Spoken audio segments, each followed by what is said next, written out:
Welcome in, Minna.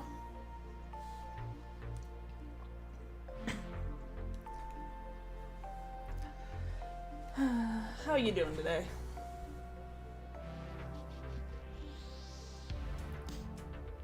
I wonder if Barb is done being stupid yet. Nope, it's still being stupid. Barb needs to calm down. How y'all doing today?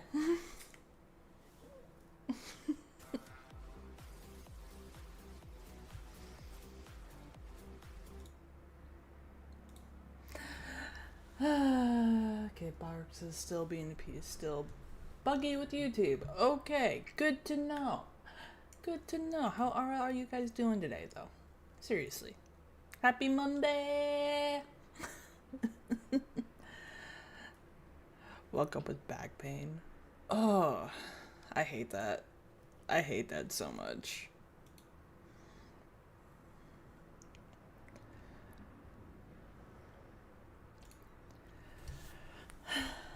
I do hope that, is it gone at least now, or is it, like, still there? Awfully late for you. I mean, it was, it's only almost 5 p.m. I mean, yeah, I was late, because I was doing this thing called making sure I had food. No, it's not. I'm not gonna be gaslit.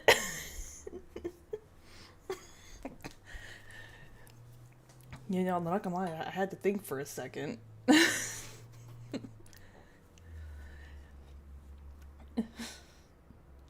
I mean...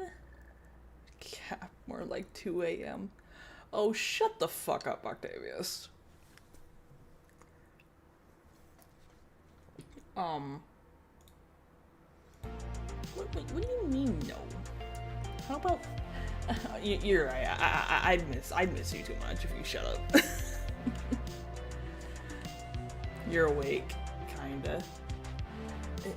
Bot rigs, are you done? Right. If you shut up, who would bully me? I mean, let's see. We got all of Twitter that has been going very much on calling me a fucking hamster because of a certain somebody. So, yeah. So how about no? Hamster, exactly. There is no hamster here. It's only a catfish. I mean, what?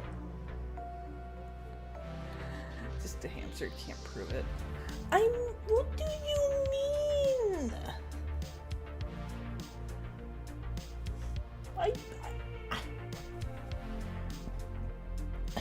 I'm not a hamster. Also, welcome on in, Danny. Hope you're doing well today. I mean,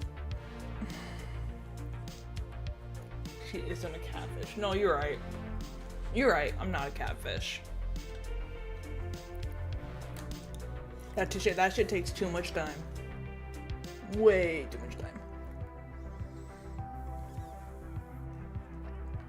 She's a hamster. Trust her. Oh my god. So you're gonna trust the guy who said that fucking ramen noodles and spaghetti noodles were fine to be used for the same thing? The guy who insists that a fucking sour gummy worms are fucking parasites? You're gonna trust that guy? When are we getting the chicken tendy model? Chicken tendy model cannot happen without delaying everything else. He may put on that shit, but he's a hamster. Not that you know of. His face looks like a hamster. I'm gonna feel real bad if you heard that.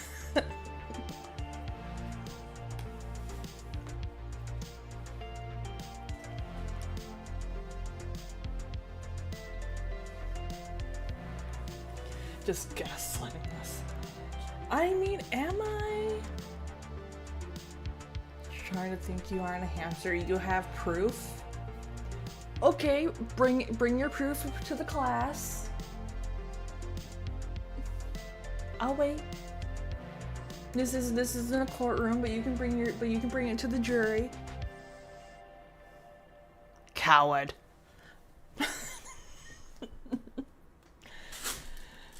It's not homework. What do you mean? There's no have to worry about copying. Objection hearsay. Okay. I'll let you have that one. Anyways, did y'all have a good weekend though?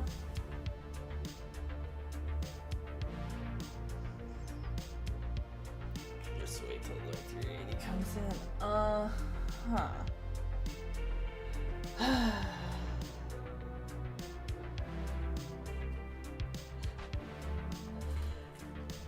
You're terrible, Octavius.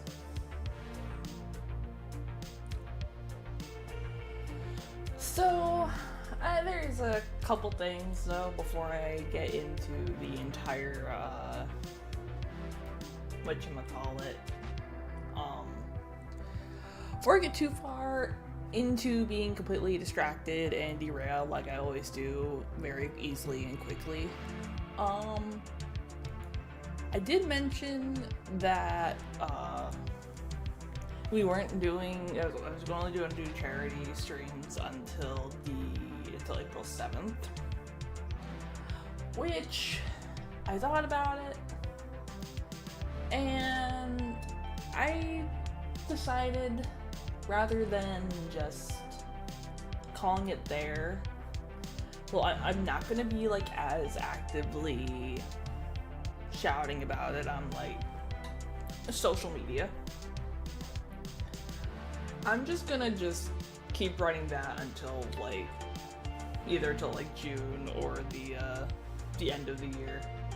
Just because I fucking can and I like doing shit like this. So yeah. Which also unfortunately means you guys might be able to get you finish the jar. Potentially. Though there's a lot of pickles in here.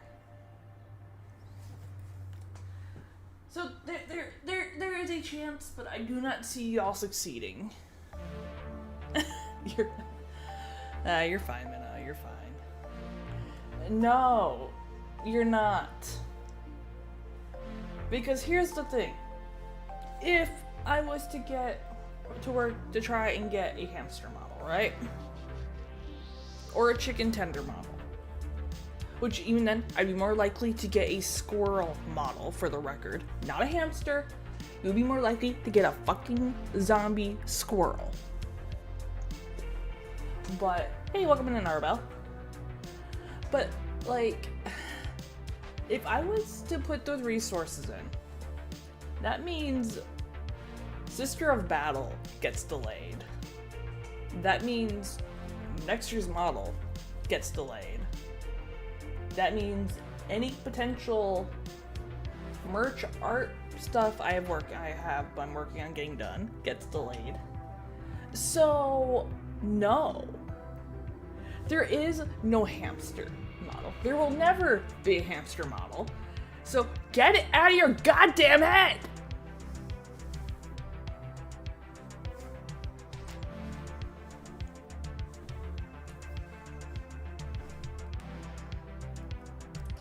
You don't know that?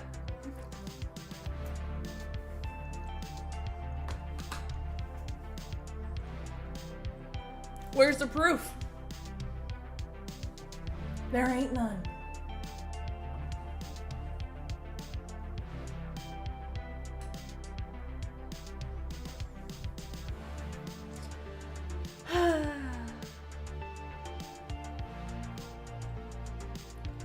The day I get held over, I'm fucking screwed.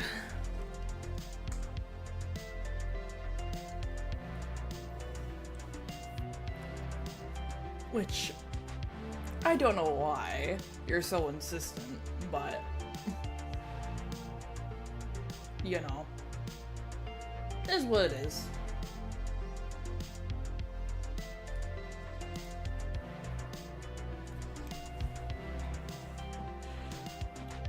The day I'll ever choose the day I'll have to use my will.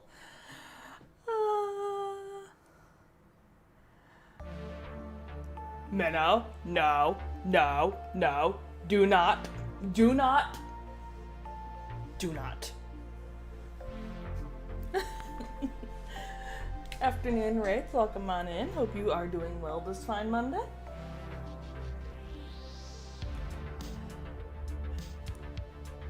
Look, no. No.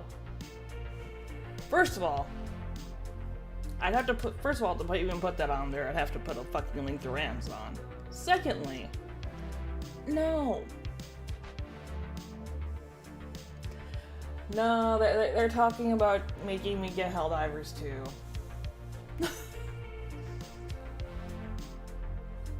It's not muted.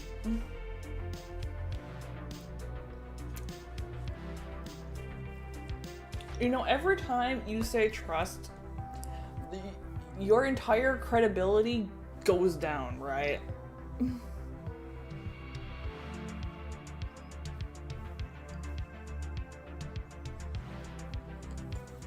Like right now, Octavius, I trust it as far as I could shove you, which is not very far.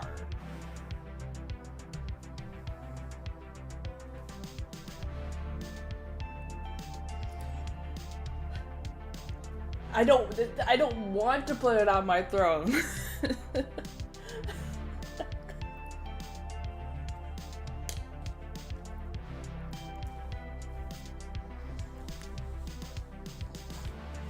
I mean, like, yes, I could, technically, I could put it on throne, but I don't want to put it on throne, which is different.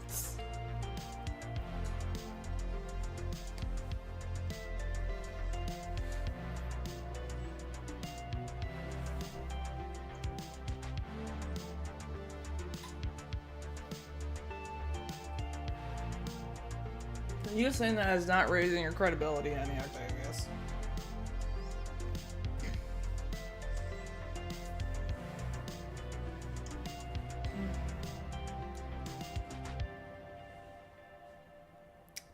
No!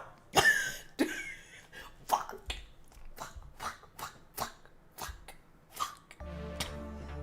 Minnow, do not. Do not.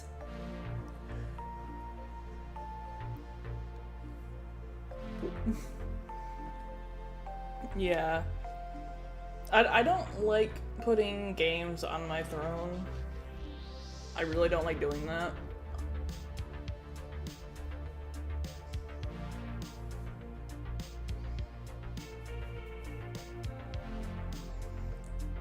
Because I prefer to keep my throne for other things.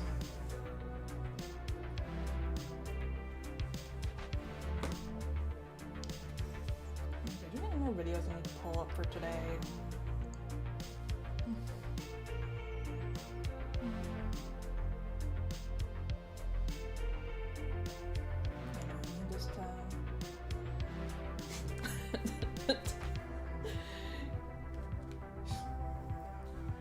I appreciate that.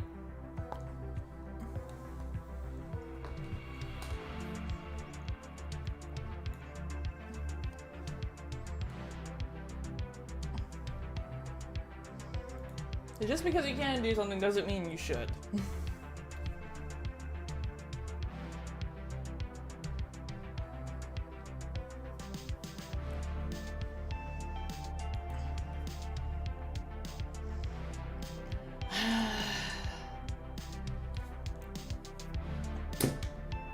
I'm screwed, aren't I?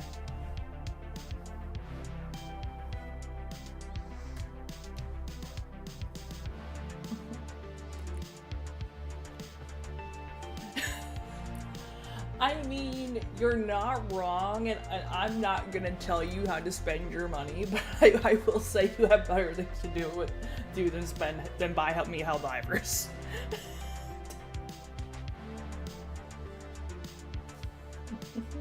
Hey, welcome to Star Fantasy. You just got the JG one where stuff stuck in your head. God, those fucking commercials live rent-free in my head.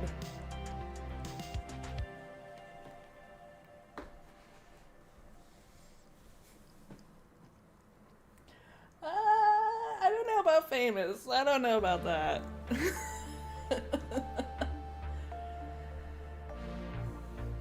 It's just, I don't know, like... Yeah, it's Monday. It's actually Monday afternoon.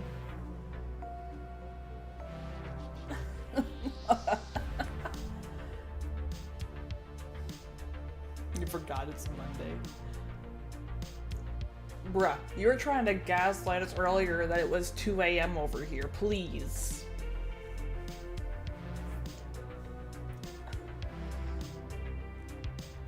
So what are you doing today, Taco Bell?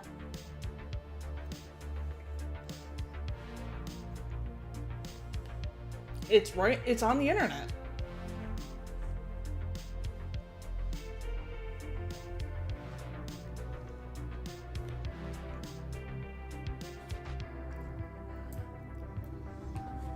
This ain't no courtroom. Your objection doesn't matter.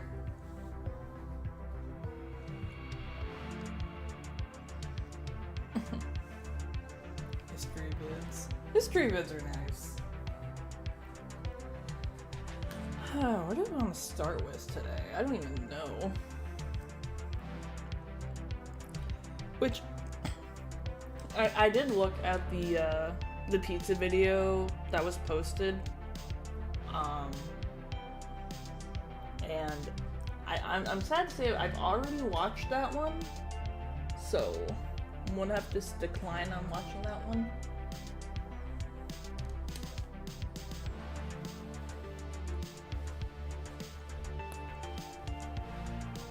Listen here, you little shit. Just because I have a -2 to strength does not mean I need steroids.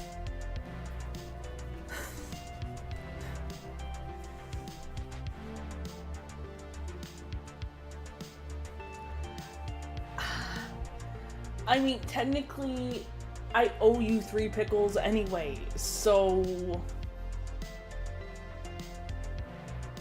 I was just gonna wait till later to do them. God, you're so needy. This fucking guy.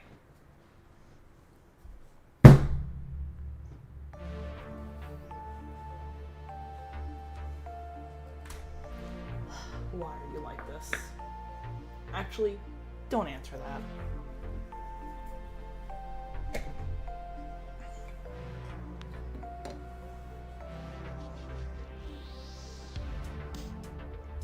Also, Menno, I'm forever cursing you for suggesting pickles, by the way.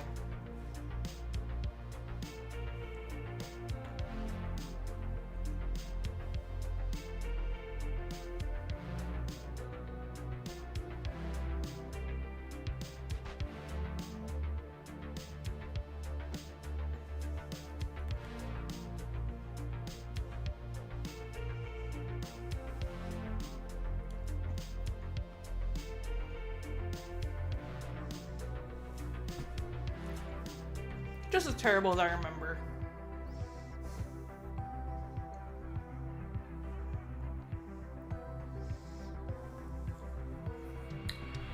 I mean, I think it's fine as long as you don't take it out of context.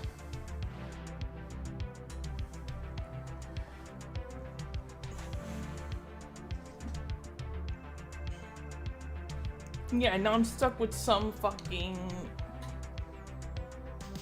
24 fluid ounce jar of fucking pickles.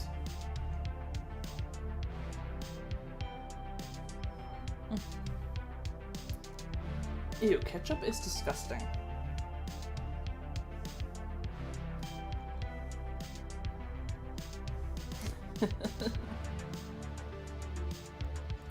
We are not putting ketchup on the wheel. We are not.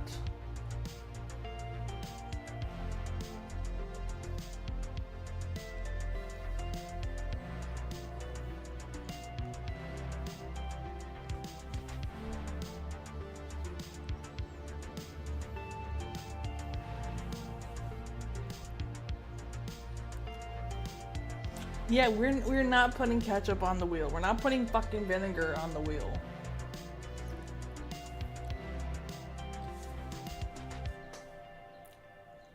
Pickles is plenty of pain.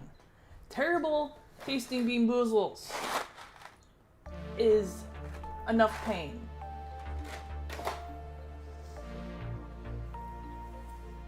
I do not need a million things on the wheel that I absolutely despise.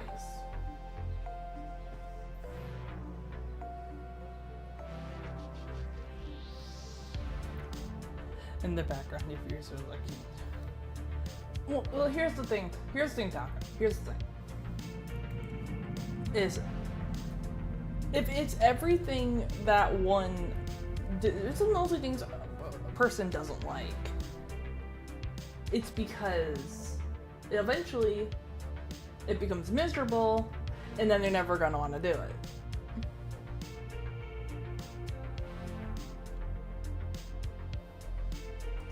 I'm pretty sure I had a longer name than that. Okay, last fucking pickle. I'm not gonna say what just came to mind because I don't want to get Twitch or YouTube bonked.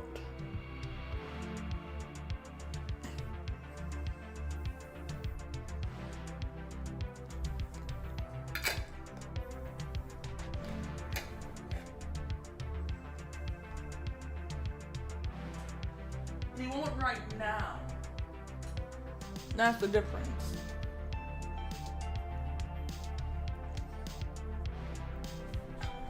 Ugh. Gross. Where's my fucking water?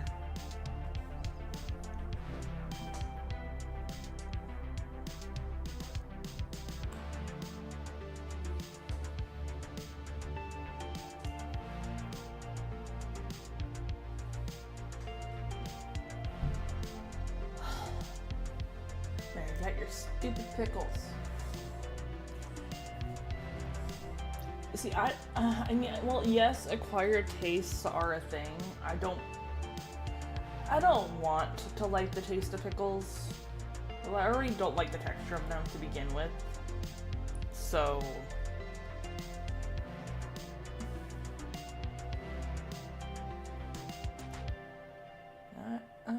I'll grab that video too, Minnow. I just saw the one you posted.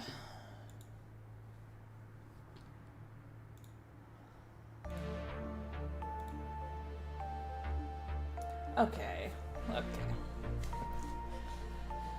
So we got some Fat Electrician. I got some Fat Electrician. I already did this video, so I need to close that from the other day.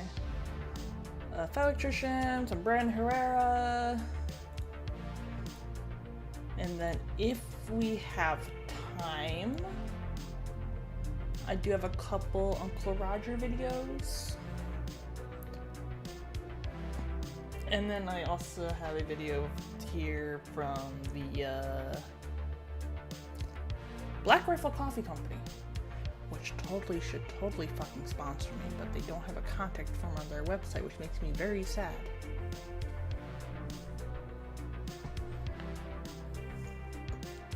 So I think we're gonna start the Black Rifle Coffee Company video, and then we're gonna go from there.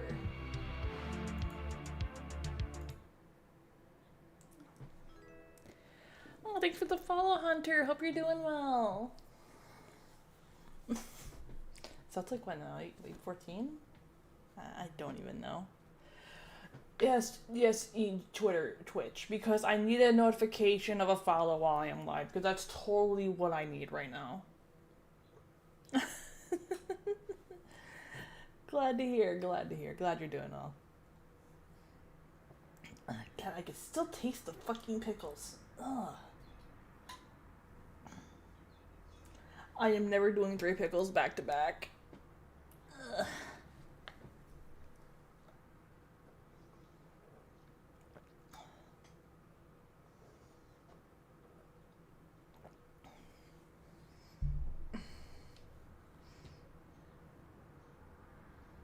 Alright, so we're gonna start with this video today. A A-10 pilot takes over 100 anti-aircraft hits over Baghdad? I've never actually tried to say read that out loud before. I'm Western is pronounced Baghdad. Which I'm assuming, if I'm wrong, I'm pretty sure the video told me anyway, so. As always, if the volume is screwed, please do tell me. But not Octavius, because I know he's trolling half the time.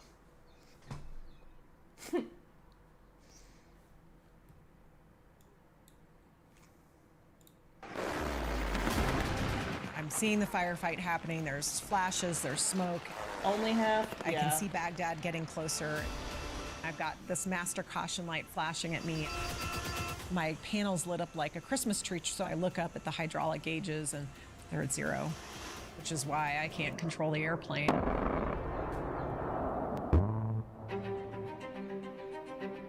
Shooting the gun for the first time in the A-10 is when you actually feel like you're an A-10 pilot.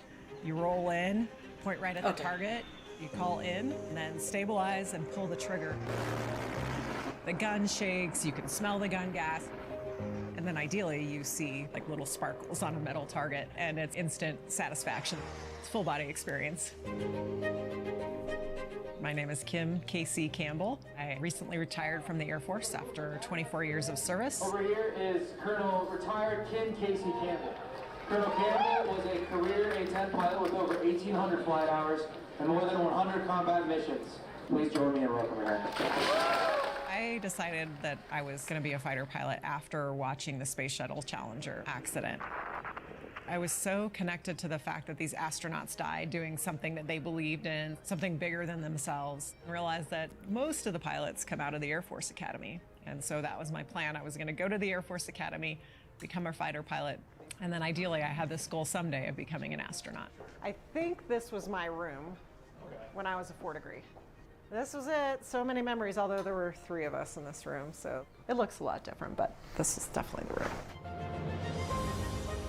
It's very competitive, but at the same time, we learned very early on that if we don't work together, we're not going to succeed. After graduation, I got the opportunity to get my private pilot's license, and then finally went off to Air Force pilot training. I found out very quickly I really loved the low-level missions in pilot training, but this idea of close air support and helping our troops get home safely to their families, I mean, that was something I could get on board with. To me, the A-10 was the perfect choice. So this is the A-10 Warthog. This one is a little bit different than the ones that I have flown because this is the original paint scheme on the A-10. It's green instead of the gray airplanes that I flew. It was designed to take hits while performing its mission of close air support. So you can see that it has 2 very reliable engines in the back there. And then also the fuel tanks, both in the wings and then in the fuselage, are enclosed in this protective foam lining to prevent fire after battle damage. Perhaps most loved by the pilots is that up there in the cockpit, the pilot actually sits in what we call a titanium bathtub. The A-10 was designed to take so many hits while performing its mission. September 11th, 2001, obviously the world changed forever. My life as an A-10 pilot, my life as an Air Force officer was going to change dramatically. I went from training in the A-10 to 9/11 happening to deploying to Afghanistan, all within a span of about 6 months. I spent my first time as a wingman in Afghanistan flying combat missions,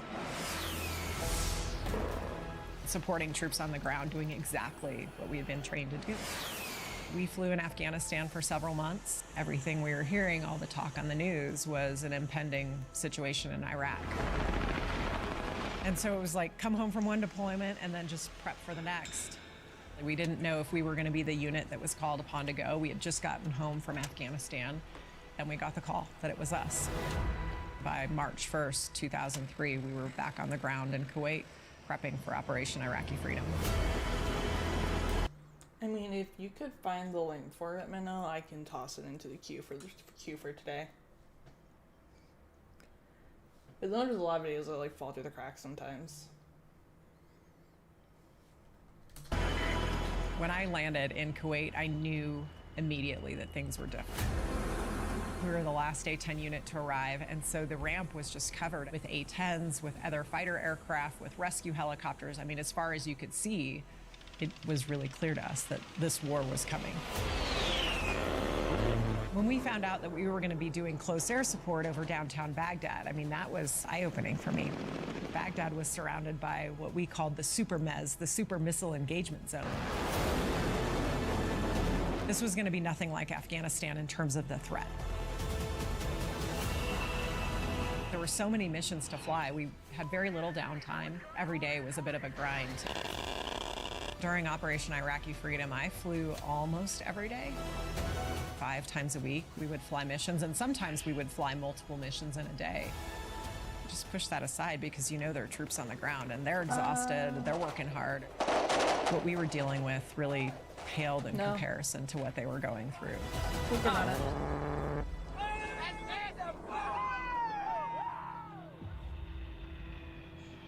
On April 7th, 2003, we were tasked to do what we have been doing many days throughout the war, which was provide close air support. At this point, our troops had moved all the way to Baghdad, and the resistance had increased. There was a lot more calls for close air support, troops in contact missions. We would fly up to Baghdad. We would air refuel, so we were full of gas, and then we could wait in these stacks to hold. We would stack airplanes up around Baghdad, and you would wait in the stack until you got a call. So aircraft would just kind of flow out to go do a mission. The only thing that was a little different this day was that the weather was terrible. Couldn't see the ground below. In an A-10 at the time, we had to be able to get below the weather. Talking with my flight lead, we just kind of thought, well, we may not be able to do anything today. The clouds are so bad that we may not be able to get below the weather. And then we got a call for close air support. So at this point in Baghdad, our ground troops were trying to secure major lines of communication.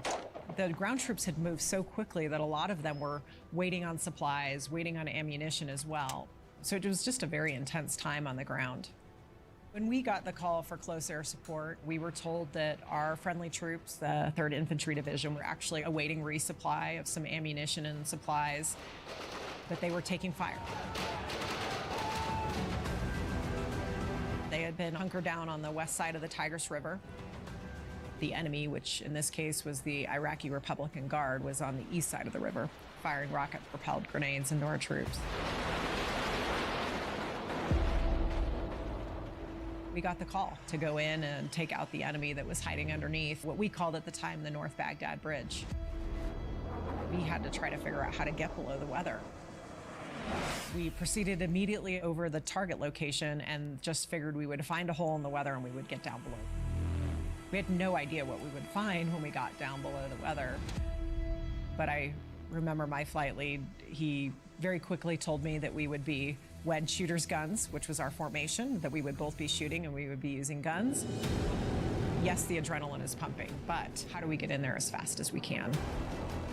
We were in this formation, and I looked over at my flight lead, and he just rolled inverted and disappeared through the weather.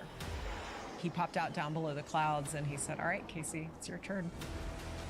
And so looked down, found a hole in the clouds, and dove through. When we got down below the weather, it was very surreal to see the smoke and the tracers just going back and forth across the river. I mean, it was eye-opening to me.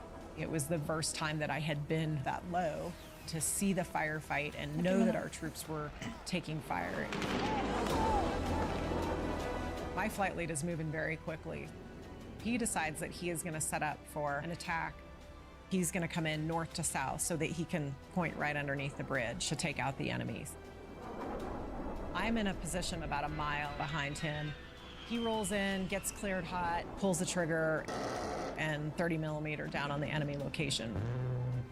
A few seconds later, we hear the call, abort, abort, abort. It turns out it's not effective coming in from that direction. The ground controller tells us you've got to come in from south to north.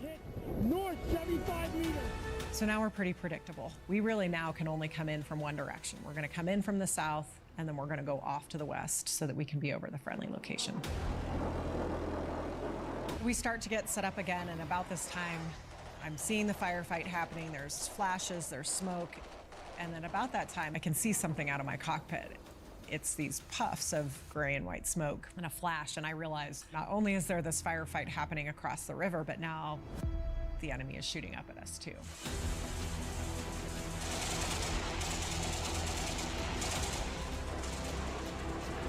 We acknowledge it, we talk about it, we continue with our attack.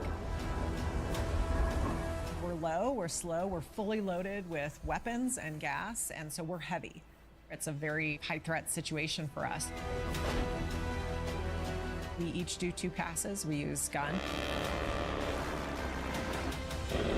And then we also use high explosive rockets. Really just trying to use forward firing ordnance to get below the bridge as we're shooting. And then I set up for my last rocket pass. My last rocket pass now, we've been in the target area for a little bit. We're a little slower and lower than we'd like to be, but again, we're taking risks because of the troops on the ground. I'm just doing my best to make sure I can hit the target. I roll in, point my nose right underneath the bridge, try to fine-tune everything. I hit the pickle button, which is our weapons release button, and immediately pull away from the ground and away from the threat. That's when I just feel and hear this loud explosion at the back of the airplane. There's a red-orange fireball that envelops the aircraft, feeling like a car crash, throwing me in the airplane, knocks the jet over to the point that it's looking over to the left, looking down at Baghdad. I immediately pull back on the control stick and absolutely nothing happens. And everything, all the training, everything that you do up to this point, even though sometimes it's frustrating, even though sometimes it's painful, you have to be prepared for that moment, because the preparation matters. Because when the situation demands it, you have to be prepared to execute. I'm breathing rapidly because I'm scared. I don't really know what's going on. I can see Baghdad getting closer. I've got this master caution light flashing at me. My panel's lit up like a Christmas tree, so I look up at the hydraulic gauges and they're at 0. Which is why I can't control the airplane. I have 2 choices. I can eject, which doesn't sound very good. If I had come down on the east side of the Tigris River, where the enemy was, I think I would have immediately been captured. Who knows if I would have survived. I have also this backup emergency system called manual reversion. It's designed to fly the aircraft without hydraulics. It's old school cranks, cables, and pulleys that allow you to fly the aircraft under this mechanical mode. I remember flipping that switch and just feeling such a sense of relief. I pull back on the stick and the airplane starts to climb up and away from Baghdad. Made a radio call to my flight lead and told him that I was hit. I was so focused on flying the airplane, but he had this awareness of like, the enemy's still shooting at us. He told me chaff flare, trying to get me to put out more chaff and flare so I wouldn't get hit again. He also told me to go west. In my mind, I'm like, I'm just trying to control the airplane, but he's trying to get me to go west so that if I have to eject, at least I have some chance of survival to float down in my parachute over the friendly location. As soon as I told him that I was in manual reversion, he knew how severe the situation was. He immediately told me to jettison all my ordnance so that I could climb. We don't know how long I'm going to be able to keep flying the airplane. My flight lead rejoins with me pretty quickly to do a battle damage check. And he tells me there's hundreds of holes. A hole about the size of a football in the back horizontal stabilizer and hundreds of holes in the fuselage and tail section. None of it sounds good. I was surprised that after everything he said, the airplane is still flying. I had enough fuel and decided to fly all the way back to Kuwait. It still flew. 1 hour flight time, about 300 miles from Baghdad. I know you guys have questions. You can ask about anything. So what exactly is manual reversion? Like, how does the system work? So manual reversion is just simply cranks, cables, and pulleys that allow you to fly the aircraft under mechanical or manual mode without hydraulics. So it's kind of like old school flying, like think right back to Wright brothers flying. Not many aircraft have it, and it's physically exhausting to fly that airplane home. I've heard other pilots that talk about flying in manual reversion, and they say it's like driving a dump truck or a semi-truck without power steering. The thing here is it's heavy, right? It's hard to fly. At the same time, I am very aware of all the manual reversion landings that have happened before mine, because there are only 3 of them. And sadly, not all of them were successful. The first pilot in Desert Storm that attempted to land in manual reversion was killed on landing. The second pilot was able to get the airplane on the ground, but then swerved on and off the runway several times due to lack of brakes and steering. And then there was this third situation, manual reversion landing, with very similar damage to mine. And this pilot was able to get the airplane on the ground safely. So it was like this glimmer of hope, right, that I could do this too. I remember my flight lead saying, "Casey, you're gonna have to decide if you wanna stay with the jet or jump out." I had flown in manual reversion just once before this in our initial training. I knew about stories of pilots that had come before me. It was, I don't know, the longest hour of my life, I would say. You know, I think in flying back, I'm human. You know, my mind wanders and I do think about the worst case scenario. I remember thinking, like, my husband and I had just gotten married fairly recently. We hadn't spent a lot of time together because we'd been deployed. I hadn't had kids yet. It was like I was thinking about all these things in life that I still wanted to do. And all of a sudden, I also realized that death was a real possibility. Like, I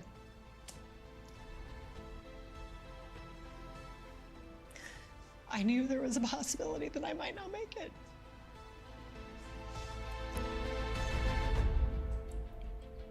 But I realized I couldn't stay there. I couldn't just dwell on all the terrible things that could happen, and I had to compartmentalize it. And if I was gonna land this airplane successfully, I had to 100% be focused on that.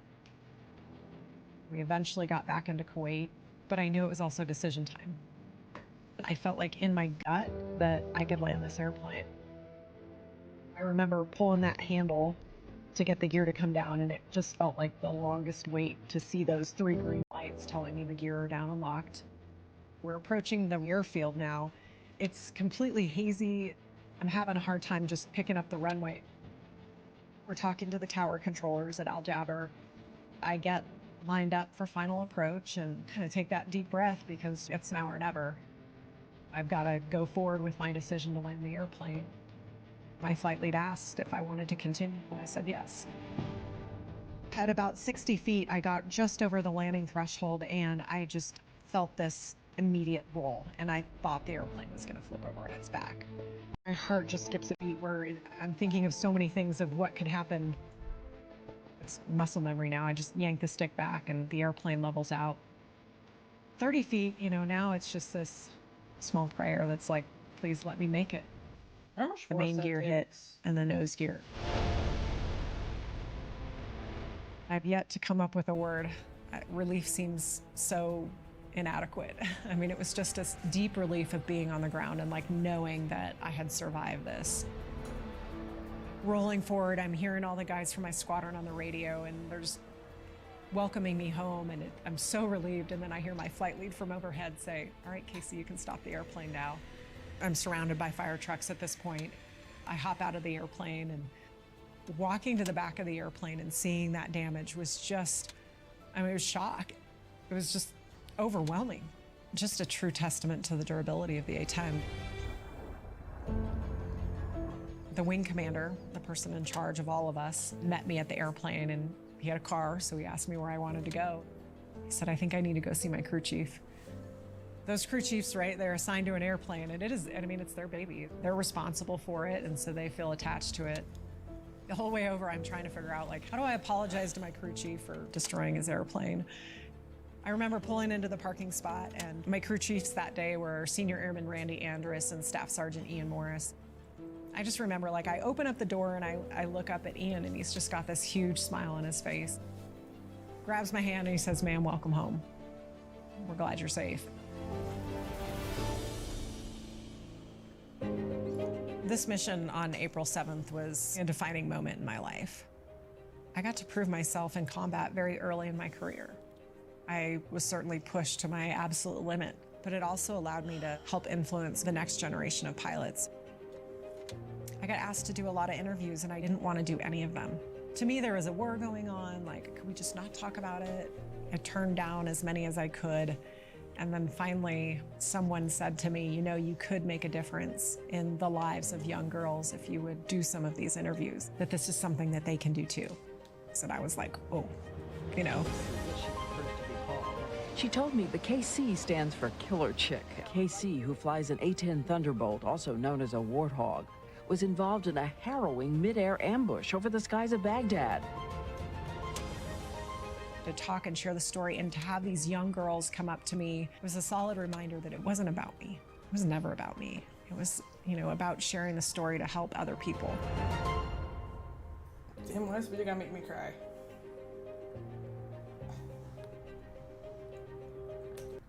Extinguish successful close air support of ground forces and recovery of an A-10 with heavy battle damage. Kim was awarded the Distinguished Flying Cross for heroism. I'm not familiar with that one.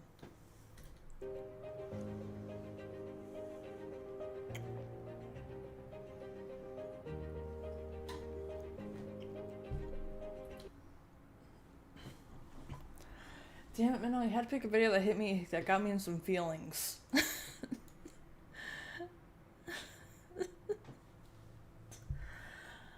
Oh, fuck. I don't think I've had an actual video that'll make me cry in a minute.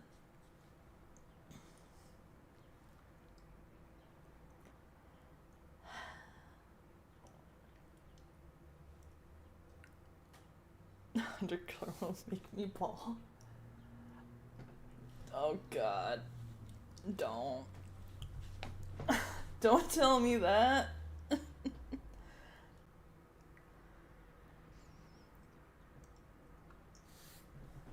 Hampton. No! No! No!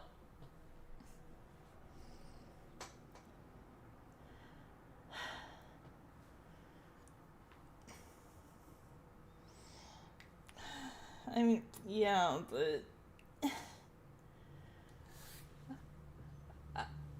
I don't like crying.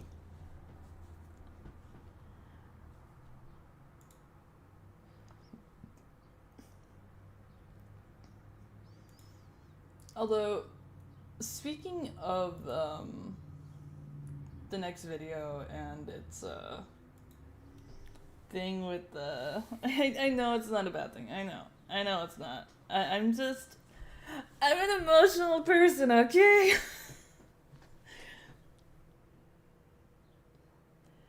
Hey, Black Rifle's just down the street from me.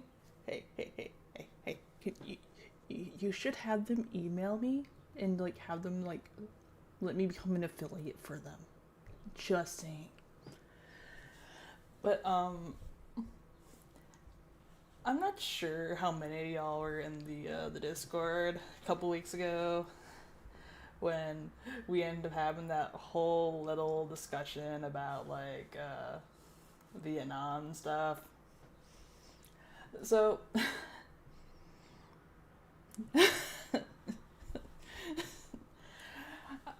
I did end up talking with my sister the other day.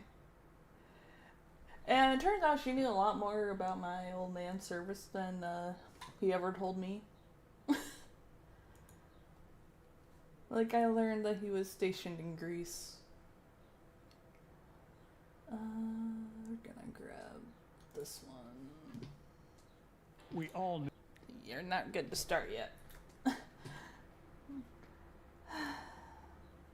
Some of the bourbon coffee.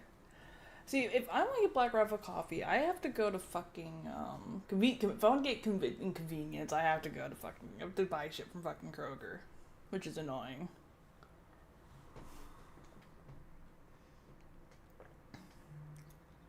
Why do I want them? Because I want a coffee sponsor, and I like their coffee, and the coffee never got back to me, so...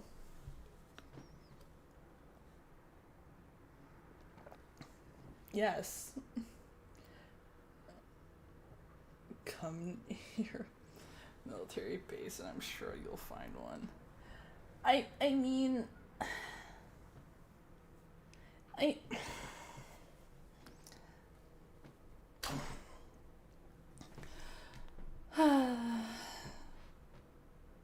swear. I fucking swear.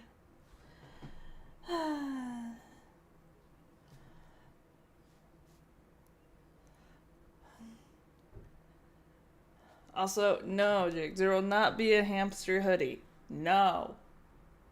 No. Anyway. Alright. Let me, like, mentally brace myself. If this video is going to make me bawl, let me at least mentally brace.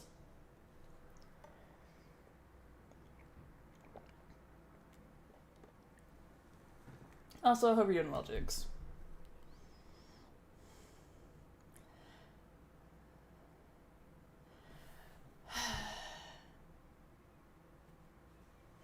Well, first I have to get one designed.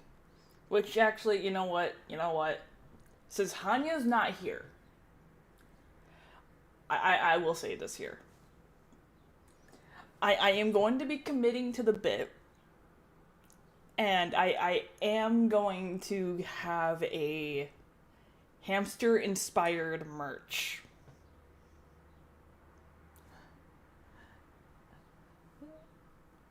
So, I am going to commit a little bit to the bit. Not a lot, but a little bit. Hey, welcome to Anna Chica. I need to translate that because I do not know what that means. Give the coat little hamster ears. Okay, you're asking a lot there. Okay, hold on. Let me see this, Arbel. Let me see this.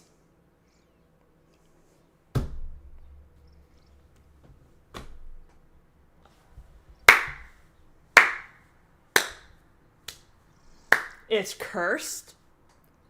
I love it. It's fucking cursed.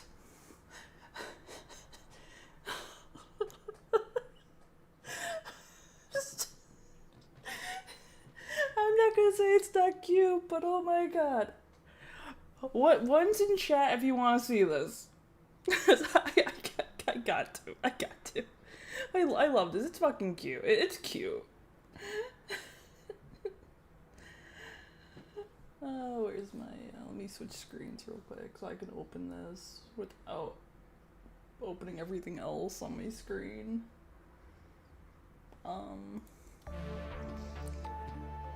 got it. Notifications. Open in new tab.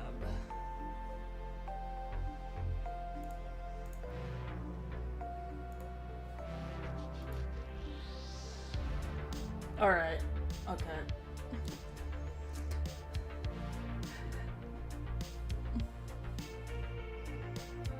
Here we go. It's cursed. It's cute. I can't help but laugh when I look at it. I love it. I love it.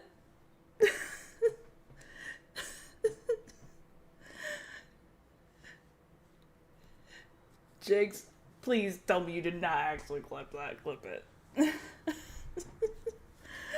Yeah. Yeah.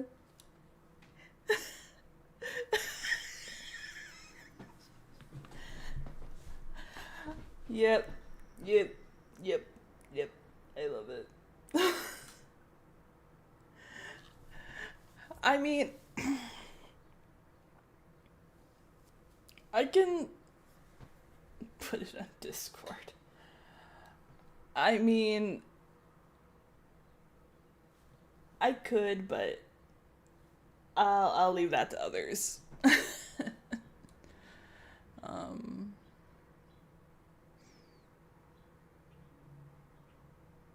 Just watch this video.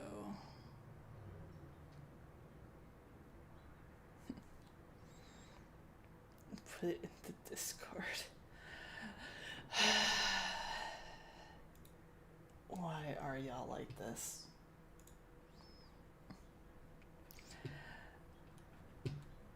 See, I'm not posting anything in the Discord until after stream.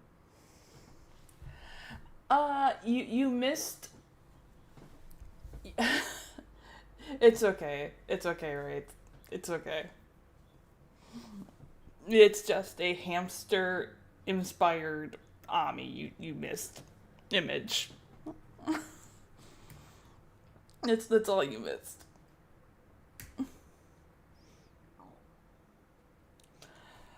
You know what? Wait, I already closed it, didn't I? Nope, I didn't. Okay, one more time. And then we're getting into the next video.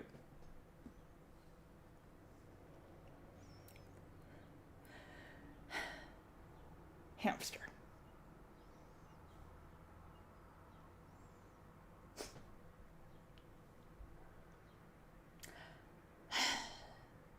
Okay. You good? Everyone who's seen it wants to see it? Have seen it?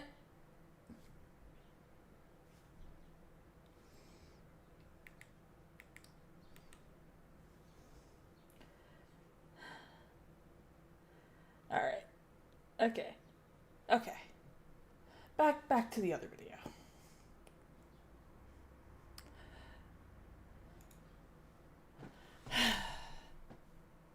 The ears are cute.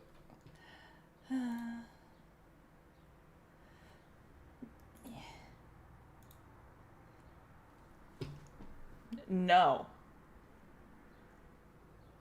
I will not be a hamster VTuber. You cannot make me be a hamster VTuber. And I've said it, as I said earlier, the closest you'll get me to being a hamster is a goddamn squirrel. That's a zombie.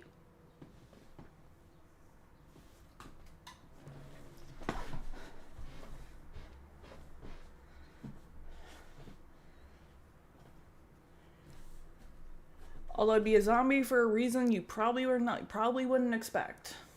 Well, actually, you might be able to guess it, actually, but... yeah. Anyway.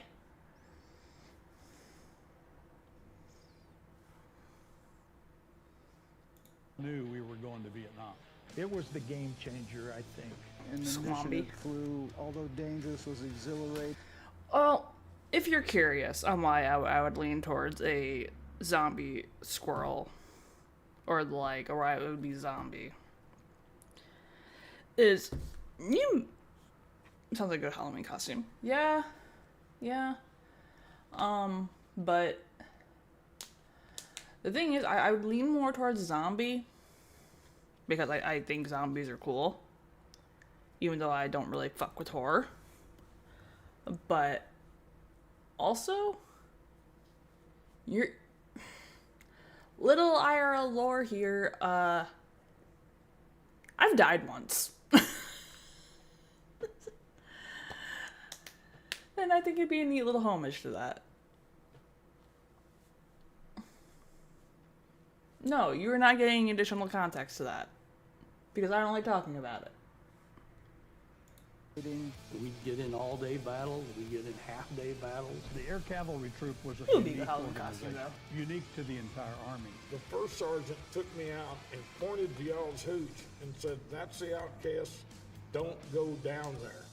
I said, "I think it's un-American to fight a war without booze." When you're 19, 20 years old, you're bulletproof. Nobody's really thinking much about the real dangers that we're about to face. Our engagements were very, very close. They were man-to-man. They were extremely personal. And the other guys that are here today are all guys who have covered me in combat. A warrant officer in the United States Army from 1968 to 1973. I spent 25 years in the military. I served 2 tours in Vietnam, scout pilot, Cobra pilot.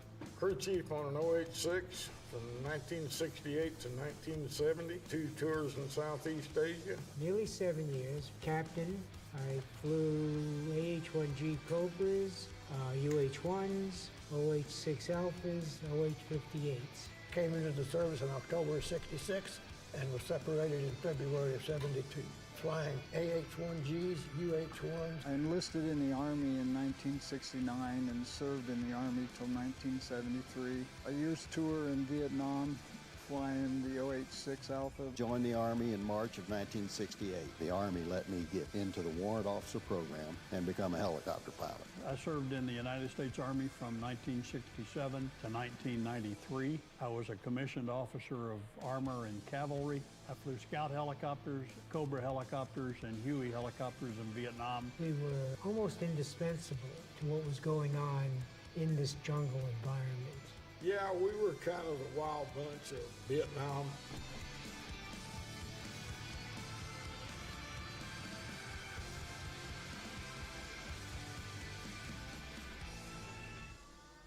In the 60s, of course, the biggest enemy was the Soviet Union. And the biggest theater for fighting the Soviet Union was Germany. Vietnam was completely different. Military, from what I've read and learned, made a decision to not supplement equal numbers of armored vehicles in Europe to what the Soviets had, that they were going to use helicopters. And Vietnam was the proving grounds because they were thinking of future national defense.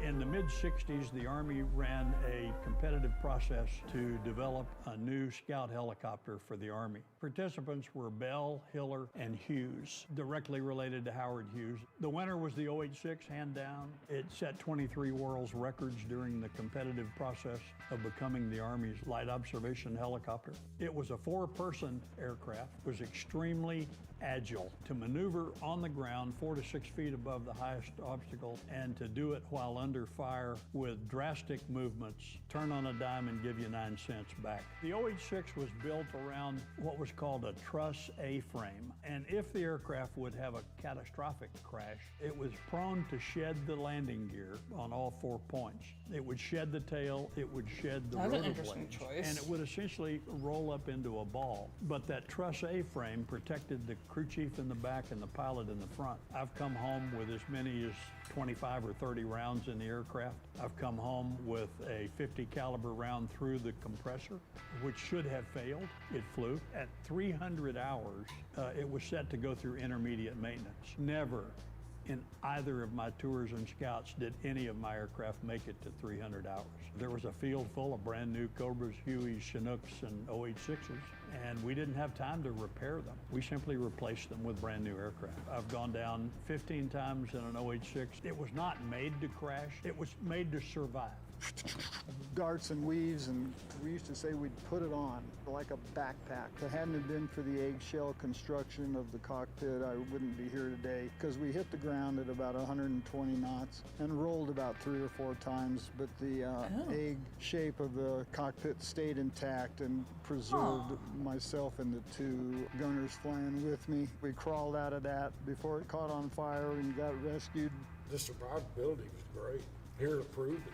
And if we'd have had to fly the Bell instead of the Hughes, every one of the outcasts probably would have quit because that thing was a POS. The Draft Lottery, a live report on tonight's picking of the birth dates for the draft. Tonight, for the first time in 27 years, the United States has again started a draft lottery. And the famous first pick tonight is September 14th. I got a knock on the door, said, Uncle Sam needs you, boy. So I got drafted. 3 weeks into the draft at basic training in Fort Leonard Wood, I decided to go RA and go to OCS. They said, who wants to go to Rotary Wing Flight School? And I said, sign me up.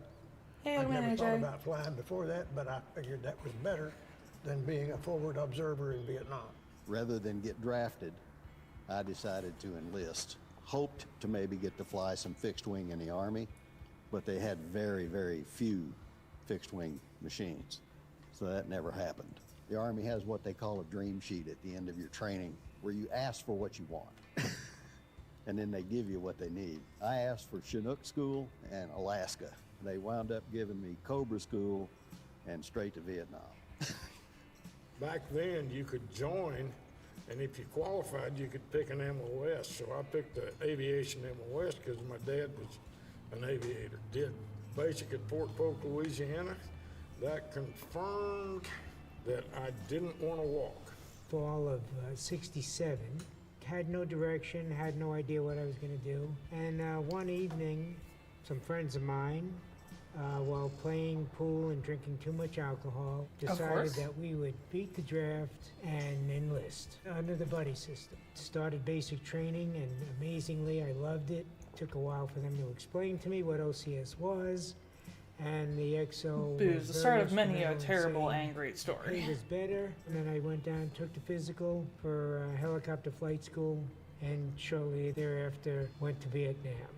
I was an older soldier. I was 23. I had received a draft notice, and they decided that they weren't going to draft me because of my age.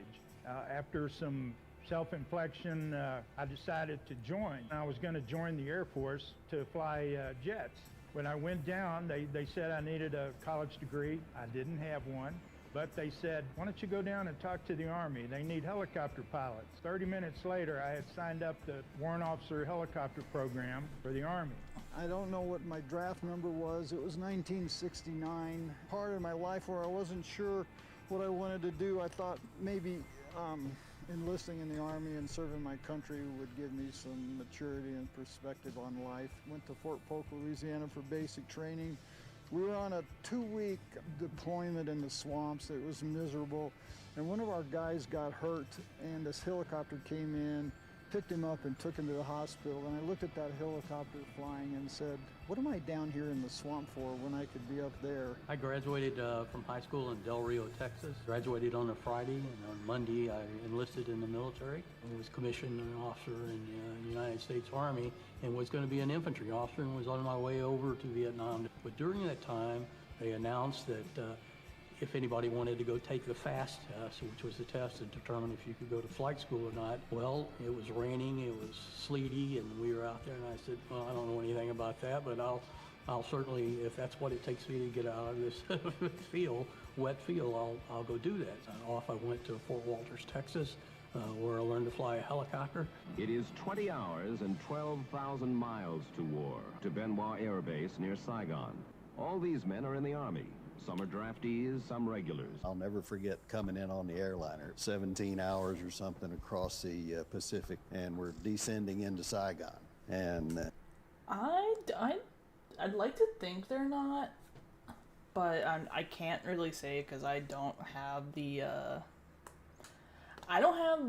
background knowledge or resource to say for anything on that. Like I know that the recruitment numbers have been down over the past few years, but I'm not sure about if we would actually be going into a draft. Granted, if if I got dragged in, I mean, we'd be in a really shitty situation.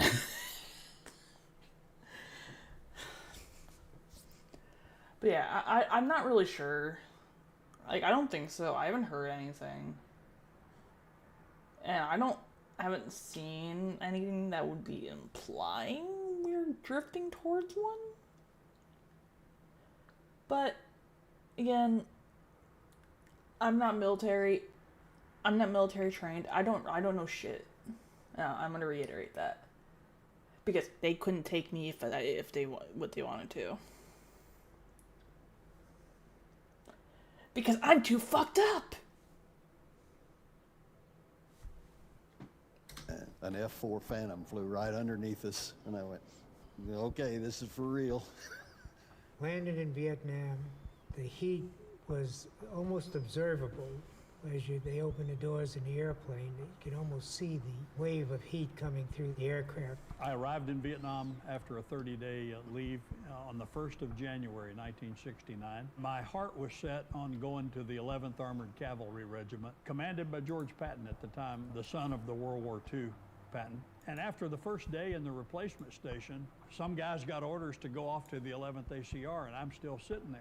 And then I said, well, if I can't go to the 11th, I'll go to the 1st Cav Division. And after a day or so of guys leaving for the 1st Cav, I'm still sitting there with no unit assignment. And on the 3rd day, I went out and looked at the board that had ultimate assignments on it, and I was assigned to the 1st Infantry Division, the Big Red 1. And I thought, I'm a cavalry officer. What in the heck am I going to do in an infantry division? My introduction to the 1st Division was told to me by the Charge of Quarters, who came to get me, and he said, sir, your ride is here to go to the Big Red. And I went outside, and there was a dump truck sitting there with dirty laundry in it.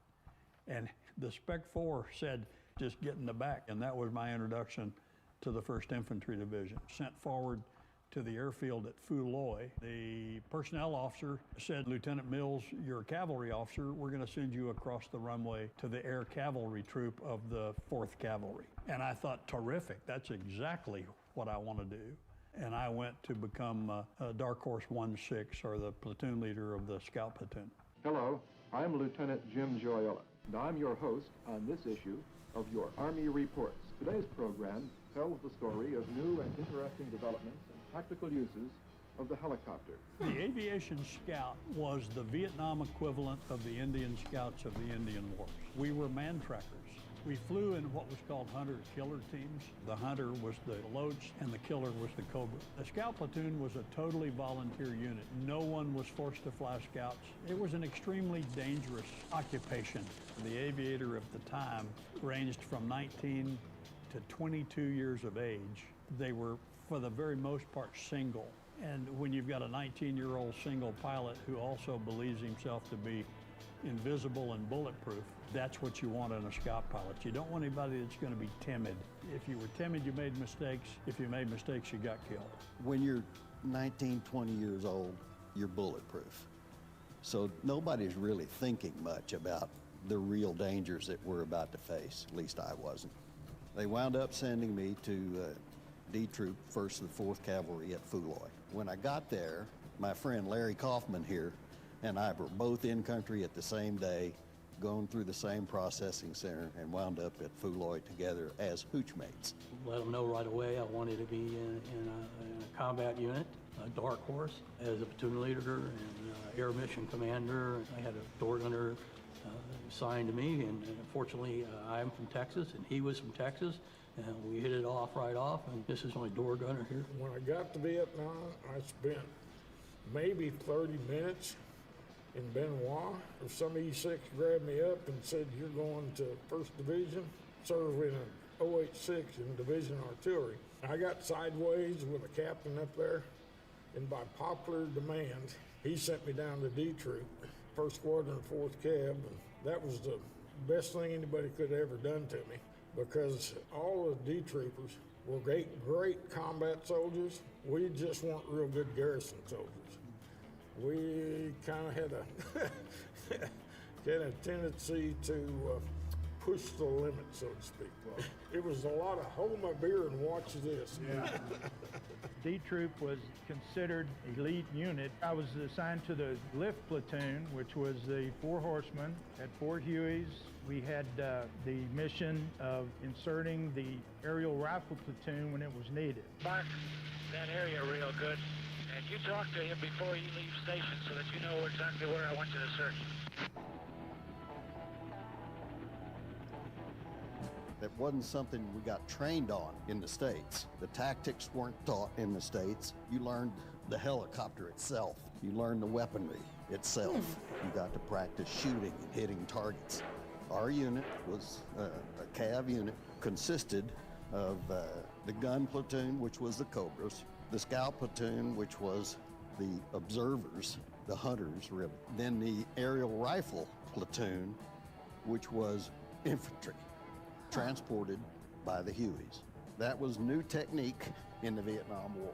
The 4th platoon was unique to the Army in that as an aviation unit, we had our own rifle platoon, organic to our troop. There's 7 of them down here now, but they keep running in hooches, and I don't want to blow all these hooches away, so I recommend that you probably need more than a squad to search this out. There's quite a few of them all over this area.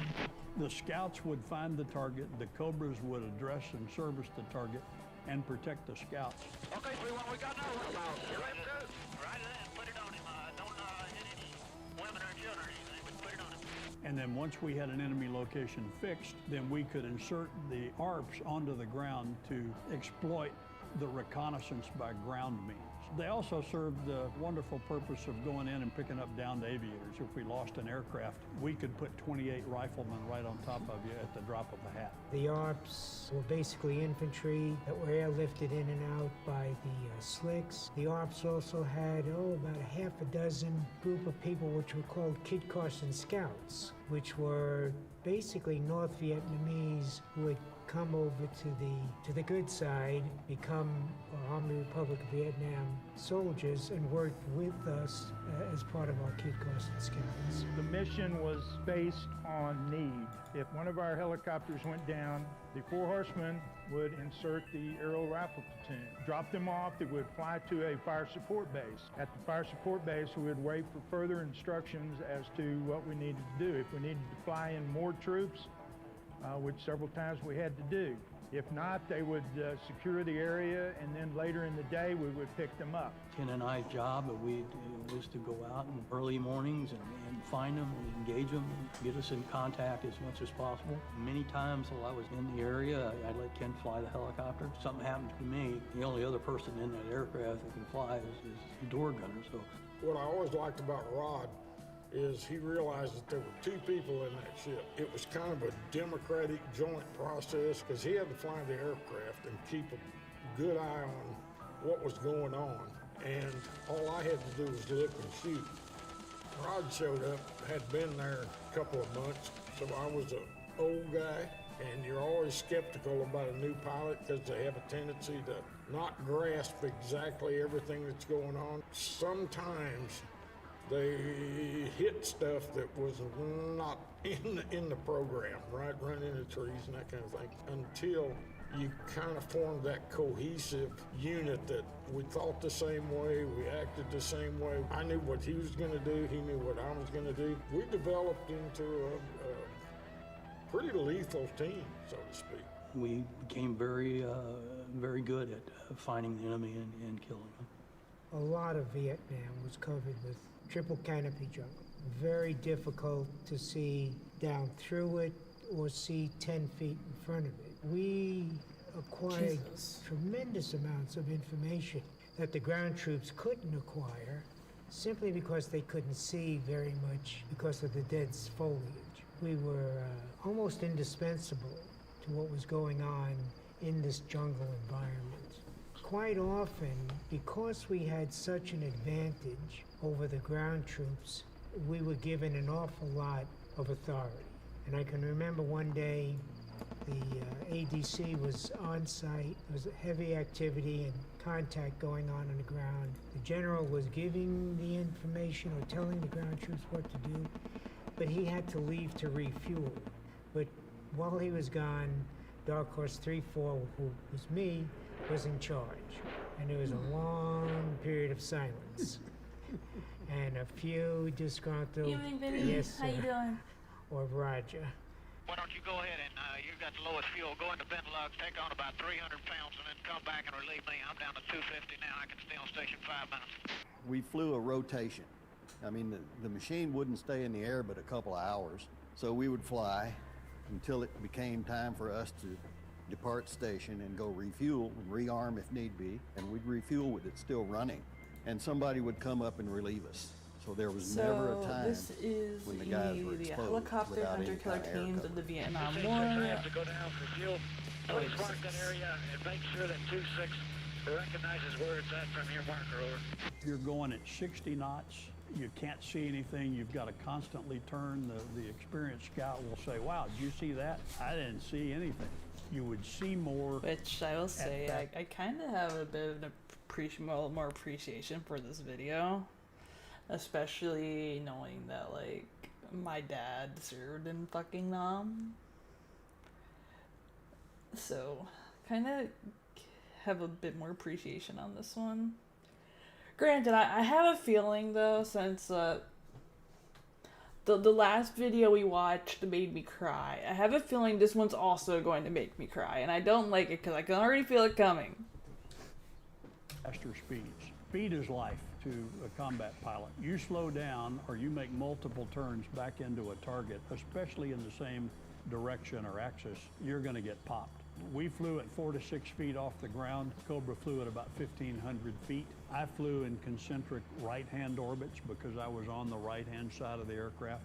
my gunner directly behind me in the rear, and the Cobra flew in left-hand orbits with the front seat marking on a map the audio clues that I was giving him about foot traffic and construction and bunkers. They've got out there in the field. They came out of this village as soon as we started checking it out. I'm sure they're aware that there's going to be a little action here. Real value of it was I believe, the Cobra and the firepower of the Cobra. It was the game changer, I think. The Cobra unleashes rockets and showers of flechettes, thousands of tiny nails. The front seat guy in the Cobra is the gunner.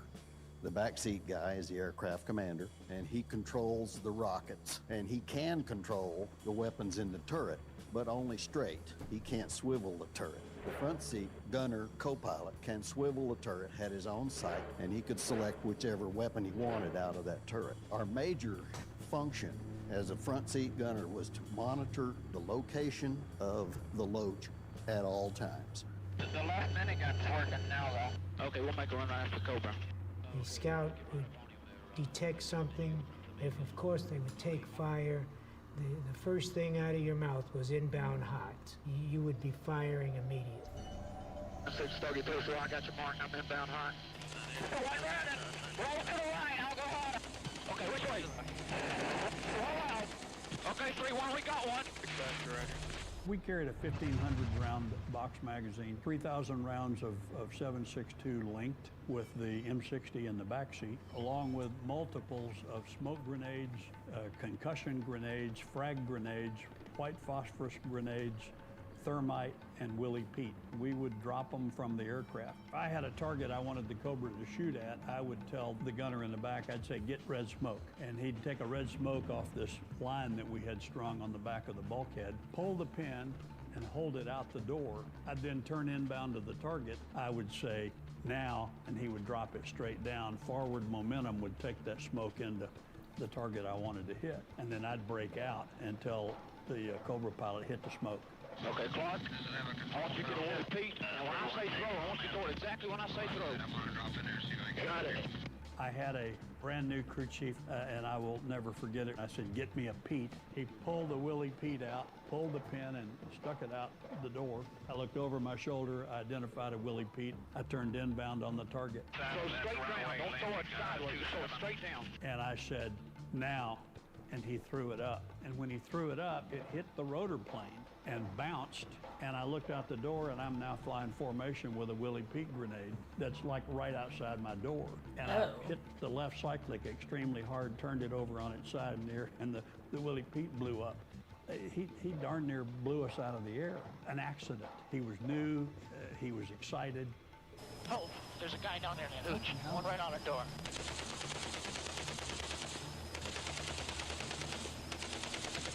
Most of the time when we encountered the enemy, they weren't in holes, so they were physically out moving around. Because of the altitude that we flew and the extremely quiet nature of the OH-6, we were quite often on top of them before they ever knew we were there. You're looking in a jungle environment for glint. The jungle does not glint. The jungle doesn't move. Faces glint. You're looking for right angles or unusual angles that don't necessarily appear in nature. Bunkers have corners. We tracked footprints. We could tell 24 to 48 hours whether they were old or new, burning cigarette butts. You knew they were close if the cigarette butt was still burning by smell. Vietnamese soldiers ate a lot of fish, a lot of rice, the urine concentrations and sulfur concentrations, and basically the lack of hygiene for soldiers that live in the bush. I think there's a tunnel complex under this too. I see a lot of openings in the ground. I remember flying over I would those never scout considered pilots, any of that. and they would say, back there at that yellow smoke, I saw footprints for 19 people going in a southerly direction 30 minutes ago. One day I approached Lieutenant Mills. I said, how in the heck, looking through all that jungle, can you tell me that there was 19 people or 20 people 30 minutes ago going that direction? And he said, well, it's easy, because we're not looking for anything. We're just looking at what's not supposed to be there. And I thought, man, those guys are so smart, I can't believe it. Hey, I got another one. Okay. Sometimes just the simple solutions. He's right there in front of you, 2 o'clock low. Down there by the dike. See him down there? Right here. Right there he is. 2 o'clock low. Shoot him, man, shoot him. I ain't got no ammo. We We flew every day, 7 days a week over there, and the missions, lasted, 8, 10, 12 hours. I spy on like hard 1,800 hours in my Yeah, time for in real. Vietnam. I never thought I was going to get hurt. I don't think you'd still do that if you thought you were going to get, shot and hurt seriously. I came around this trail, around this big group of trees, and all of a sudden the stench was so overpowering. I said, oh Christ, we're right in the middle of a bunch of them. Quickly accelerated to about 120 knots, and then the engine blew up because they hit it, and we tumbled, and everything is in slow motion. You probably heard people say that it just went so slow. Well, there's one tumble, there's another one, there goes the skids, there goes the it probably turbine, feels there like goes that. the rotor head, and it keeps tumbling. Hey, to Woman rest Gerald, long upside time. down. Hope you're doing well And today. So I released my seat belt and fell to the top of the helicopter, which was now the bottom, and crawled out, and my 2 gunners were hurt, pulled them out, and then the CNC gunship was just right above me, and he landed, and we picked ourselves up and got in there and got out of there in a hurry. But I was in the hospital for about a week after that with some back problems because of compression of the spine. When I got out of there, I kept flying, but I was scared shitless mostly after that. Been pretty busy, but we've been doing good. We've been doing good. In the later years of the Vietnam War, helicopter missions became especially dangerous. The enemy's anti-aircraft fire was improving, and helicopters were vulnerable birds. The men who flew them were something special. We were on a last light mission. The Cobra said, come up to altitude because we were headed home. And I looked out about 2 o'clock, and about 600-700 yards, you could see this thin trail of smoke. And I said, smoke 2 o'clock. So Rod just peels over there. As we came by, there was 4 NVA around a little campfire. I turned my 60 on. One of them fell into the fire. One of them went backwards. And they all had AKs between their legs, right? Another one started to run. I got him, but one guy got away. And I'm still we looking told forward the to it. It'll be a while, that though. we had made contact. And he said, doesn't matter, come up to altitude. So we went up and went home. The next morning, because we knew where they were, they sent us back out. Following morning when we got there was a hell of a lot more of them waiting for us. Fire was coming from everywhere. We could see one bunker area that Ken was putting M60 ammo into, and while we were trying to stabilize our aircraft where we could shoot successfully into there, we took fire and we went down. We hit the ground, crawled out of the aircraft. There's 2 ARPs killed, just right off. An aircraft came down, and I'm not sure who it was, but somebody came down and picked us up. Several other people orbiting above. Their decision was that them to bring helicopters out to us because we knew where the enemy were. I hope so and too. the ARPs were pinned down. And it was going to be very hard to try to move them guys around without knowing exactly where they were. They brought a helicopter in. We picked up that helicopter and went back into the contact area. We were starting to move some tanks from another unit. We were coming up from another direction. And it looked like about the only way we were going to be able to get them out was by tanks because it was just heavy fire all over the place. They had armor on the way, but armor was quite a distance off. So what they did was they inserted a company element. You remember that? Yeah. And that company element got pinned down just almost automatically. Once they got pinned down, they scrambled that armor. I got a case of smoke grenades because we had talked it over and thinking that maybe if we dumped out enough smoke and the visibility was cut, that the ARPs could get their wounded and pull back. We were in the process of dumping that load of smoke out. We got shot down the second time. Control tore the tail boom up and went through the engine. So they brought us a third helicopter, and that's the one we went back in. And we were so entrenched in getting the ARPs out of there. These are guys that, who risked their lives on numerous occasions to pick up down scout pods. We were going to do everything we could to get them out of that location. And the fire was continuing to get higher and higher because there was more of the enemy in the back and they were pulling them forward. So on the third time we got shot down, it wasn't from the same location. It was from the reinforcements that were coming from the enemy front. After an all-day battle and getting the tanks in, we finally were able to pull the ARPs out. But we did lose 3 helicopters, but Ken and I did live to tell the story. So the sad part was there were only 3 helicopters lost that day, and they were all 3 of ours. Hugh Mills would walk back in and say, "You're gonna lose every aircraft we got. So, you know, Rod, one more aircraft, and you'll be an NVA ace. In one particular mission, which is in the chapter of the book called Hot Dogging It, we were flying from point A to point B to Oh, prepare. I want to know. Look at that title of that book. Da, da, da.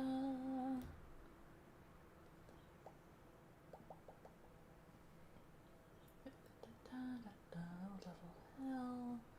A scout in the big red one. Okay, I got that written down.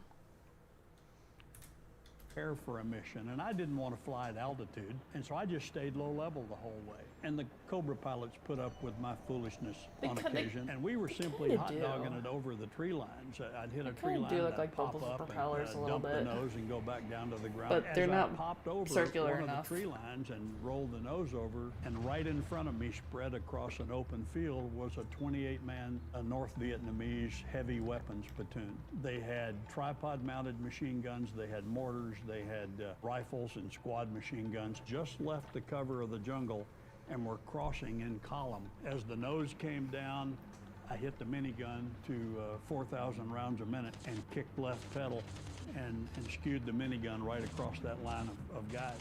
They were running in every direction, and in a turning battle, which would go for another 4 or 5 minutes, and as I passed over the column and did a hard right-hand turn, I noticed that a guy was running down the trail away from me, and he had a huge metal pot on his back, a rice pot. Hit the minigun and rolled him and 3 or 4 other guys. The Cobra is yelling on the radio, "Get out of there, 1-6, get out of there."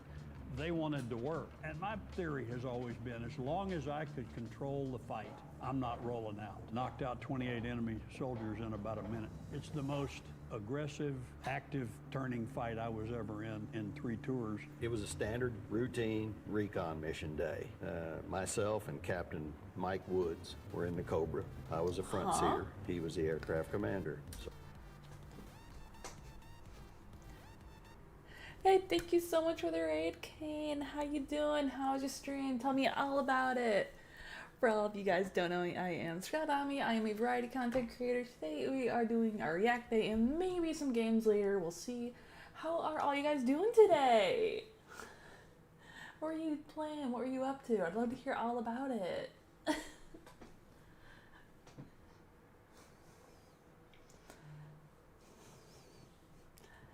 Damn, now I have that little jingle stuck in my head.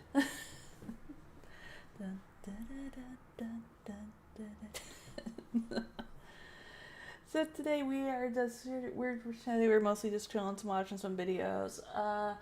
If there's some gamers around later, possibly gonna be playing some Super Battle Golf. Not sure yet on that front, but you did the same thing you did all weekend. Please play on PC, just on PC, play Pathfinder. Good stuff, good stuff, good stuff. Love to hear it, love to hear it.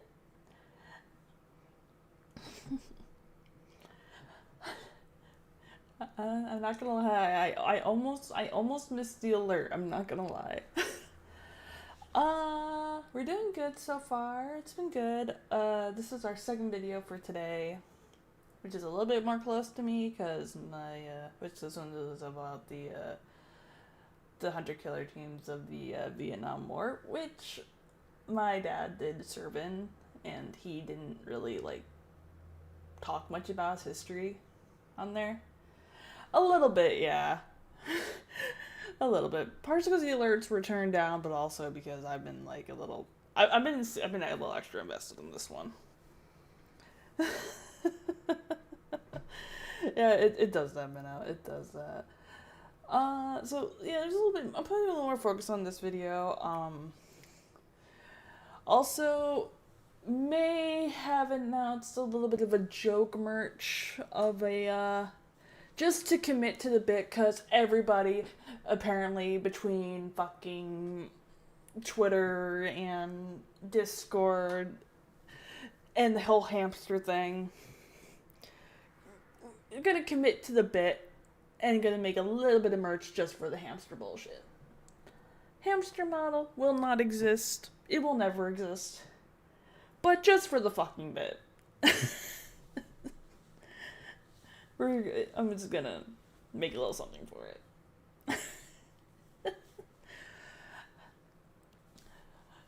Like, I showed an image earlier that was sent to me, but... oh, what are we getting? Don't know yet. I haven't quite gotten that far. I've not gotten that far yet. Because I literally decided it maybe a few hours before stream. And then, yeah. Might be a pin, might be a shirt, might be a poster. I don't fucking know right now. But, which I'll probably yell it on in the Discord first, but, ergonomic mouse pads. I mean, maybe. I have to make it through fourth wall, and, I don't like to get anything from Fuse, anything from fourth wall that I have not actually gotten myself.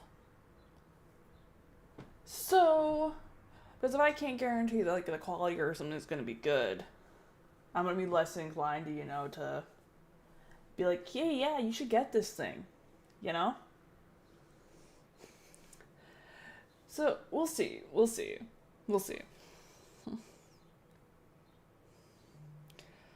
Minna, getting plushes are, really, really difficult as a small creator. It's very difficult. Like, honestly, if you wanted a plush, honestly, you would probably be better off commissioning someone to make a one-off. Because getting, like, light to have go through and be like, have a company to, like, make plushes, and then you have to get it crowdfunded, and then it's a whole mess.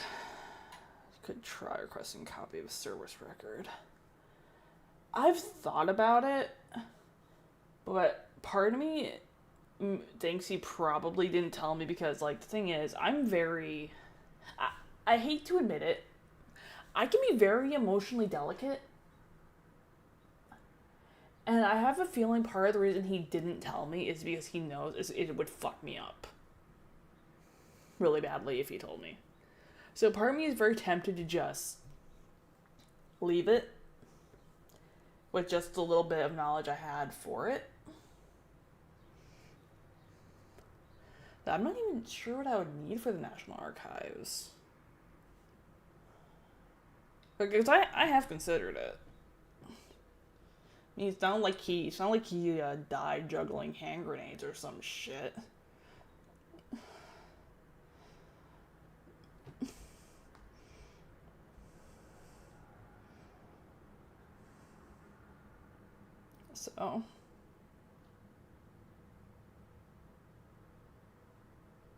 So, but we'll see. We'll see. That's all I can put on. We'll see. National Archives, I put like 50-50 on it. I might look more into it later. But I partially think he didn't tell me for my own good. Considering the context of Vietnam.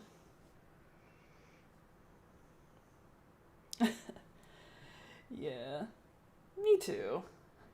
I might also get those, like, little miniature images I drew a while back. I might turn those into pins.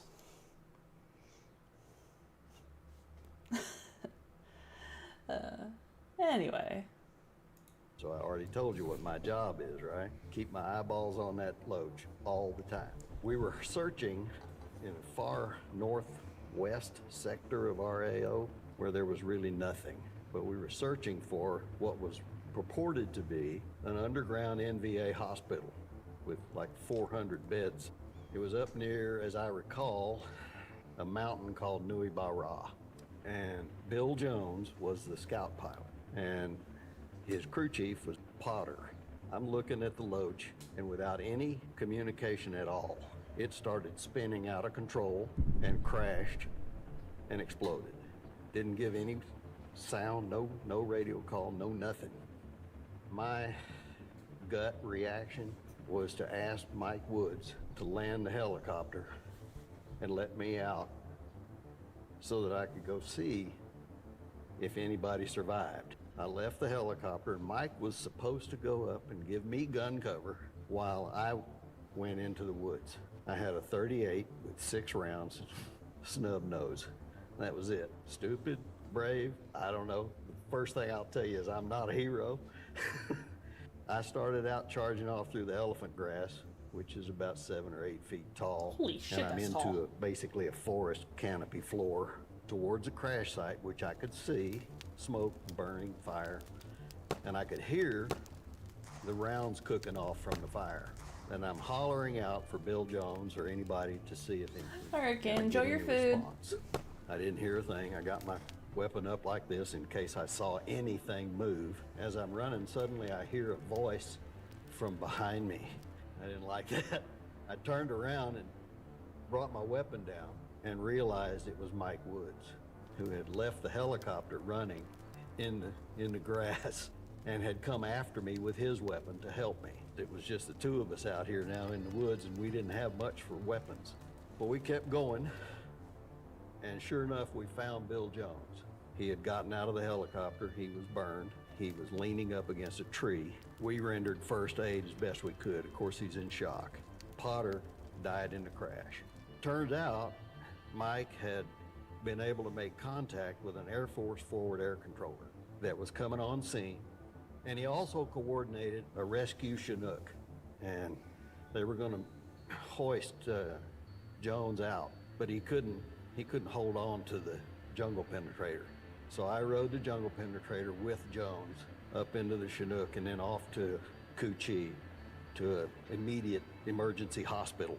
I don't know what happened for sure after that, except that our unit did arrive. They put the ARPs in, they secured the area, and they picked up the remains of Potter. That action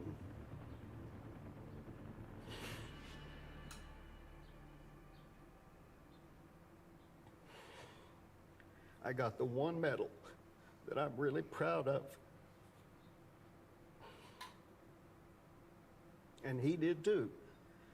We got a Bronze Star with V that is only given for ground combat action. Helicopter pilots don't get it. That's my story. I usually flew in the 2nd aircraft. I was a warrant officer. It was pretty much the same guys. We had the same lieutenant who was the leader of the ARPs. He would go into the lead aircraft. He would be the first on the ground.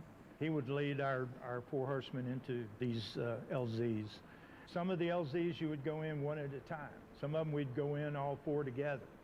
There was one instance where we went in all 4 together, and it wasn't a good result. The first aircraft landed, it was on the side of a river, the T10 River, landed on a booby trap grenade or mine, and it blew up. The second ship got hit with the shrapnel. I was in the 3rd ship. The 4th ship started to exit the LZ and thought it was an RPG, a rocket propelled grenade. He flew through the trees and damaged his rotor blades. The door gunner fell out, and he had been mortally wounded, and we saw him fall into the river. So our ship was the only ship that had no damage. We went back in, we picked up our wounded. There were probably 10 of them, so we flew out as many as we could. We went in 4 times to take out the wounded. On the 4th time to go into the area, we wanted to get a dying soldier out of there. We found him, he was in the water. He obviously, to me, he was obviously dead. We had to lower our Huey into the water to the water level because the body was too heavy to pull into the bay of the helicopter unless we did that. Proceeded to come to a hover and take off because we were sure that there might be another booby trap waiting for us. And we lost RPM, which you need 6,600 RPM to fly. So we went down to 6,000 RPM, but we had to go back through the booby-trapped area because the bottom of our hue was full of water. We drained water as we flew out. We were able to get our RPM back up and then, you know, take the dead soldier into the hospital area where they would take care of him. That's just a vagary of war, I guess. This young man, on a day in Vietnam, came to my rescue. Dean Siner and I were in the Cobra. We got shot down because we were going low level back towards Phu Loy. And all of a sudden, Mills was taking the lead, and all of a sudden he said, break right, break right. And he saw some ground troops down there, and I looked down and I saw Viet Cong raise his AK-47, and then I heard, and I knew we'd been hit. I heard, whip, whip, whip, whip. Gauges were going this way, and Dino said, I'm setting it down. We got out of the helicopter, and I looked over at it, and I saw fluid running all down the side of it, and I had seen those things burn before, and I said, we got to get out of here, Dino. So we took off running, ran about 100 meters. We ended up running and getting in tall elephant grass. We finally came to a stopping point and stopped. In the meantime, he had called for gun support. He said, I need anti-Dark Horse aircraft. Tell what you heard, because you were on the other end of what you heard. I was flying another mission, another team. Hugh Mills had called to anybody in the area that they needed help. Went racing towards Hugh Mills and Larry Kaufman, probably about 5 to 10 minutes away from their location. The NVA is getting closer to Steen and Larry, and I could pick up Hugh's aircraft bobbing up and down in the distance over the hedge line. As I got close enough, I popped up, pick him up, I'm in down high. Shot the hell out of the area, and I saw where Dean and Larry were. Then, and I saw all of the Viet Cong basically separated them from these guys. He did. When those rockets came out of those rocket pods and I'm on the ground, that was like a jet engine coming at. I mean, it was really loud. And then when they blew up, it was really louder. And I probably came 2 feet off the ground when I heard that thing because it scared me that bad. Mills came in to pick us up. We got in the aircraft. Well, it was marshy right there. It was, as Vietnam was, rice paddies. When Dean and I climbed in, the skids went down like that and spread out. So they're in the mud down underneath. And Hugh tried to pull up, and he could not get that little bird out of that mud. He said, throw out all the ammo. Scout pilot started tossing out all the ammo. As a side effect, I lost my pistol. All of a sudden, Hugh kept rocking back and forth, pulling power, pulling pitch, pulling power. And all of a sudden, we shot up and went about 50 feet straight up in the air. Just when we landed, the Bell Tech rep came out, and Hugh said, you need to take a look at the helicopter because I don't think it's any good anymore. He went over and took one look at it, and he said, how did you get here? And he said, well, we flew that thing here. And he said, no, you didn't fly. That thing won't fly. And it was burnt to a crisp. Everything was melted on it. It had overheated, over-torqued, everything. The ARC platoon leader told me later, it took them 4 hours to go from where they picked us up back to the helicopter. I said, why did it take you 4 hours? It couldn't have been more than 100 meters. He said there were so many mines and booby traps that we had to use our bayonets and dig into the ground to see where the mines were. We ran through it in 30 seconds. And Hugh said, I landed in it. So there might have been a little divine protection there, Paul. And this young man, if he hadn't have been there, I probably wouldn't be here today. We welcome some of our newbies into our fellowship here. We'll start out by singing a little song. Oh, you're going home with a body bag, do-da. You're going home with a body bag, oh, do-da-day. Sometimes when you came in, the only thing you wanted to do was go get drunk. I mean, that was the way we coped. And the Outcast Hooch was known as the party hooch. Everybody showed up there to drink and raise cane. I went to a veterans thing, and I mean, you gotta do what you gotta do to cope sometimes. Said, what do you think about this thing in the sandbox? And I said, General, as an old air cab trooper, I said, I think it's un-American to fight a war without booze. And he looked at me and kind of went, okay, I'll take a notation of that. The officers, they stayed over there on their turf because I think the rest of the yeah, troop definitely was get some kind of Birmingham afraid there. of us. At one of the reunions, a mail clerk came. We were all camped around the table, the outcast platoon, and he said, "You don't remember me, do you? And you don't want to hurt somebody's feelings, right?" I go, "You look familiar, but I can't place the name." And he said, "Well, I was the mail clerk." And he said, "When I came into the troop, the first sergeant took me out and pointed to y'all's hooch and said, 'That's the outcast, don't go down there.'"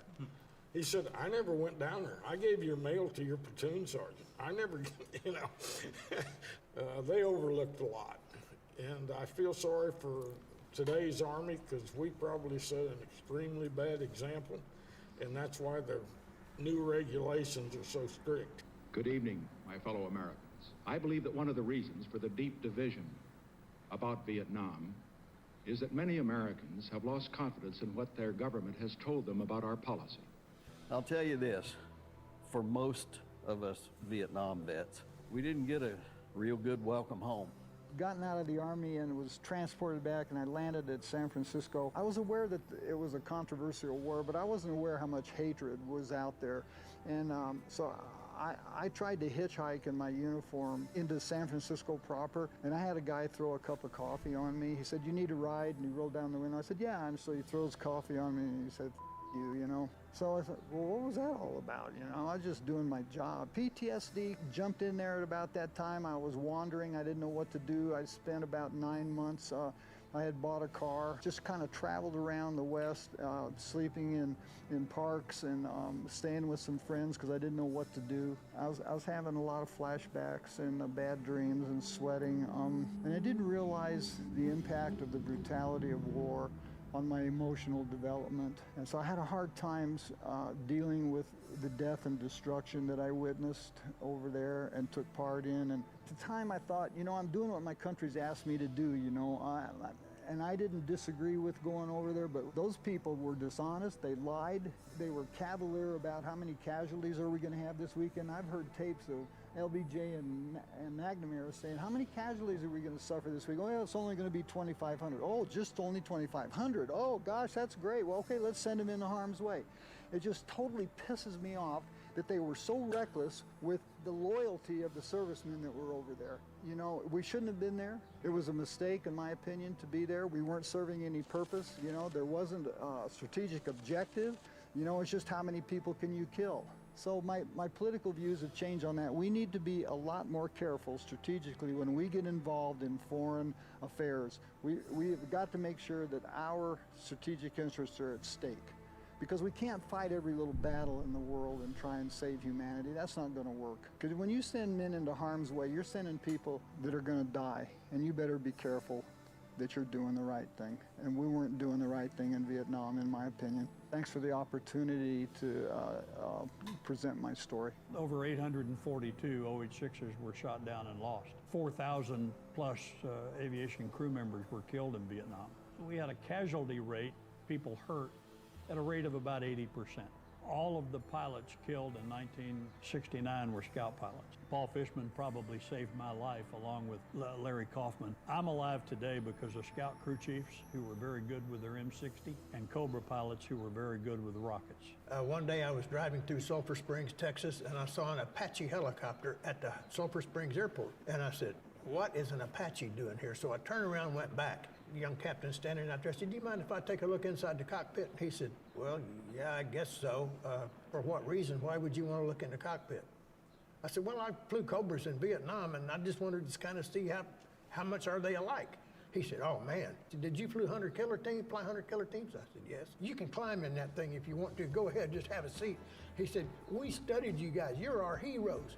Well, I had never contemplated that, Paul, that we were somebody's heroes and that they studied our tactics. What we had learned in Vietnam and learned flying low, fighting an enemy force, helped us to begin the present-day utilization of helicopters on the world stage. The Apache is the end result of what Cobras did. The Scout pilot of Vietnam evolved into the Night Stalker of today. And we are extremely proud of that. These guys have kept the legend of the OH-6, the Little Bird, alive. The guys that gravitate to the Night Stalkers are the guys who would have been Scout pilots. I personally didn't have a lot of need to keep living in Vietnam. So I didn't go to any reunions, even when they started having them early on. It was probably 25 years at least, maybe more than that, before I got a call from one of the guys, Larry Kaufman, and he said the daughter of one of my mentors and guys in our unit, a fellow named Joe Vad, who died on his last day in country. His daughter was now a grown woman and was coming into town and wanted to meet up with some people who knew her father. So I thought, well, that's okay. I'll go do that. And I found out it was pretty fun seeing them. The bond is such that 50 years later, we still talk to each other routinely. We still have reunions, we have get-togethers. I bond with Hugh Mills. We've been together as best friends. I live less than a block and a half from him now for over 30 years. You know, I think I was 19 when this all started, but it's something that I would never trade for anything else. Got friendships that'll go for a lifetime, and got memories that'll last forever. Even though I was there just for a short time, there was so much going on, there was so much coordination and working together and bonding. It has lasted 53 years. You know, I left there in 1970, and I'm visiting friends that I made in that time today. We brag on our grandkids and children and their accomplishments, and mostly we're just thankful. You don't really know a person until a life or death thing is presented to you, and it's amazing, you know, the quality of the American soldier. And all of Detroit was my privilege in life to have served in Detroit, because every one of those guys would have gone to the limit to help you out. So it's a very, very good friendship that has lasted almost 2-3/4 of our lives. So I'm a recreational pilot these days, but I can tell you that my days as a scout pilot are the most formative portion of my military career. I was as close to being immortal as I was ever going to be. I saw the most action I would ever see as a scout pilot. And the thing I'm most proud of, if you look at the memorial page in the early pages of the book, you'll see the names of the guys that died with us. Very few people in the Scouts got any kind of recognition. It's a very small number of people. When you consider there's only 10 Scout pilots in the unit of 150 people. It was an opportunity to tell the story of the Scout pilot in Vietnam. That is a trade that's gone today. It's completely gone. The Army has no Scout capability. But it was the formative assignment in my career, and as far as I'm concerned, it laid the foundation for me as a human being. Like most military guys, if you serve close, you are a literal band of brothers. And there's nothing that we wouldn't do for each other. You should ask Rod Willis about the day that the reporter from CBS came to our unit and wanted to fly in the Scouts because he didn't know anything about it. He lasted 15 minutes, begged to get out of the aircraft. Stars and Stripes reporter with me, and I engaged them with my minigun.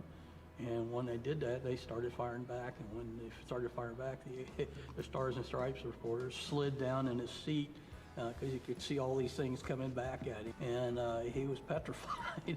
And we found out after we inserted the ARPs and everything in there to the area to find out what it was. It was a large NVA unit. It was moving a bunch of Vietnam prisoner of war back up to Hanoi. So we were able to free up a lot of Vietnamese soldiers who probably died if it hadn't happened. But they never sent me out again with another reporter. So it was fairly...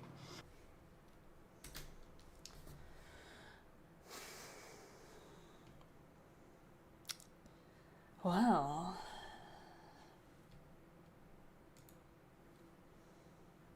I got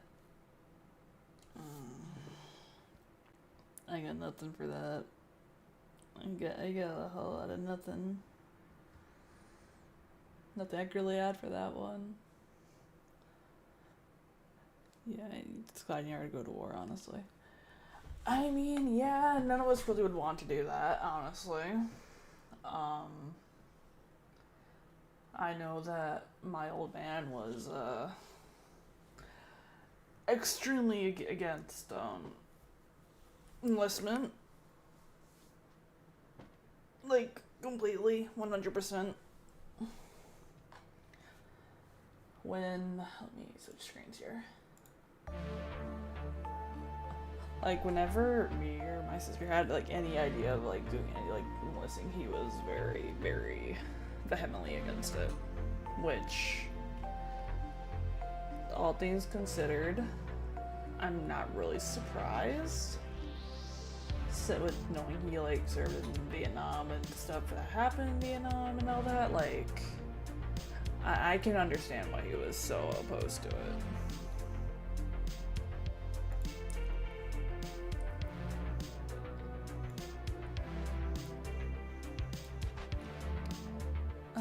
Let's see. What video do I want to grab next? Something light.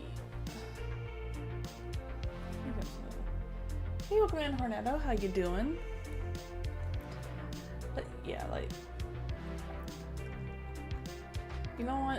I think I will hit up the National Archives and send in a request.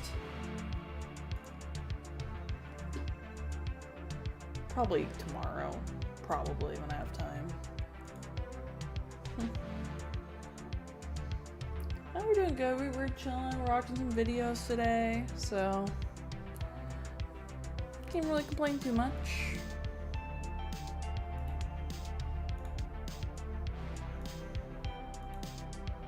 Steam Charger Throw, Screaming and Sonic Racing.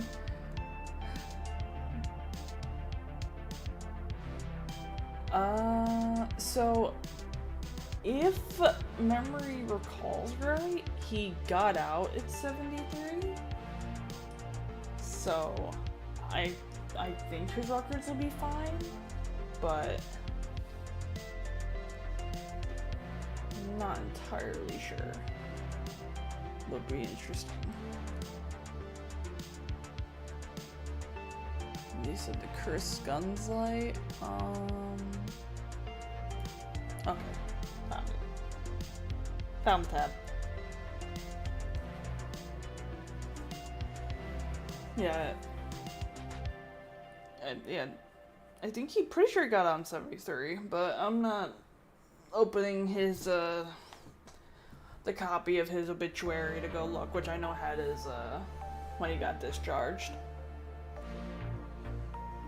I have it somewhere, but I'm not digging for it right now.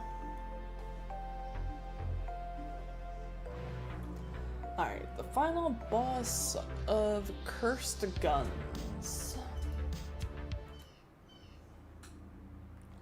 Alright, something lighter than that.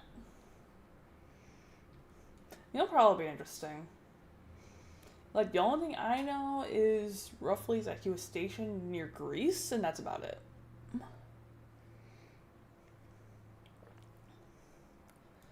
Alright, look, I know we've done some ratchet shit in the history of this channel, but this is probably the most cursed gun we've ever fired. Many moons ago on this channel, on an episode of Cursed Gun Images, we showed you one of the most abhorrent firearms we've ever presented on this channel. It was this one, the most cursed Martini Henry I have ever seen in my life. Oh, Crazy boy. part about it? It was a real gunbroker listing. We'll go over that listing here in a second because it's one of the funniest fucking things I've ever read. But many of you said, Brandon, since this gun's for sale, obviously you need to buy it. Which is just ridiculous. I'm not gonna spend my hard-earned money buying every little cursed gun that pops up on the internet. Just most of them. So today, we are going to be showing you and test firing the most cursed gun we've ever featured on this channel. It's wobbling. I can feel it shaking in my hands. And we're going to hope it doesn't explode. There's a few reasons for us to think it will. Get into those in a sec. The things I do for your viewing pleasure. So, what is the actual gun? Does it tell me here? That's a sponsor. He'll probably tell me later. Okay. I was hoping maybe put in the description, but apparently not.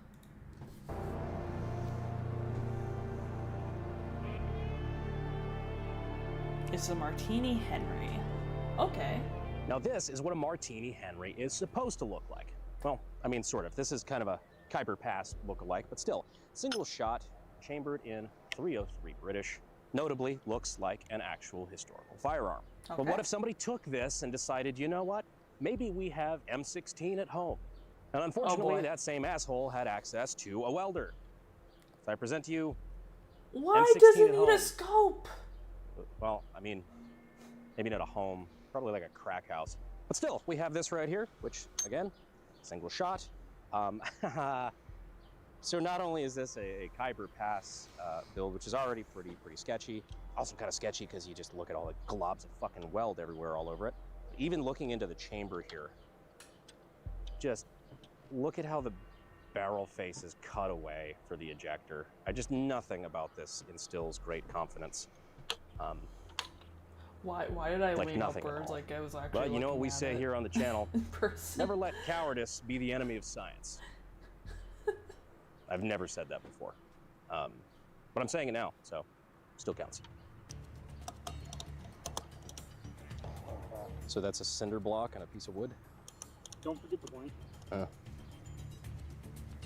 All right, so we didn't have a lead sled, so we kind of rigged one up. Rigged with a hard R. But we're being really careful with this one, which is why we are using slightly downloaded black powder .303 rounds that we custom loaded. Black And the reason powder. we're kind of being so cautious about this thing possibly exploding is multifaceted. For one, this weapon system was designed in 1870. For two, this one's not even original. It's made by Pakistanis in Khyber Pass. Three, we have no idea what this absolute fucking goober did to this thing. All the things inside of it that might be completely fucked. And four, the guy who sold this to me from the original gunbroker listing literally told me, please don't shoot it. But I mean, Don't shoot it. Give What? give up. You know, people ask me what I do for a living, and that question is getting continuously harder and harder to answer. Firing in 3, 2, 1. Huh? Okay. Well, that's not too bad.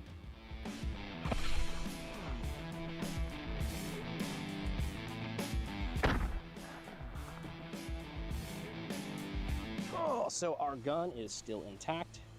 For now. Oh, hey, and it actually ejected. I kind of had money that it wouldn't. Means the casing didn't expand too much and our chamber's not so ghetto that, you know, it got stuck. In colloquial terms, great success. You're doing it right. Okay, it just sucks. Got it. Adapt, improvise, calm. Improvise, adapt, get stuck on the blanket. There you go. No crazy swelling. Oh, it looks fine.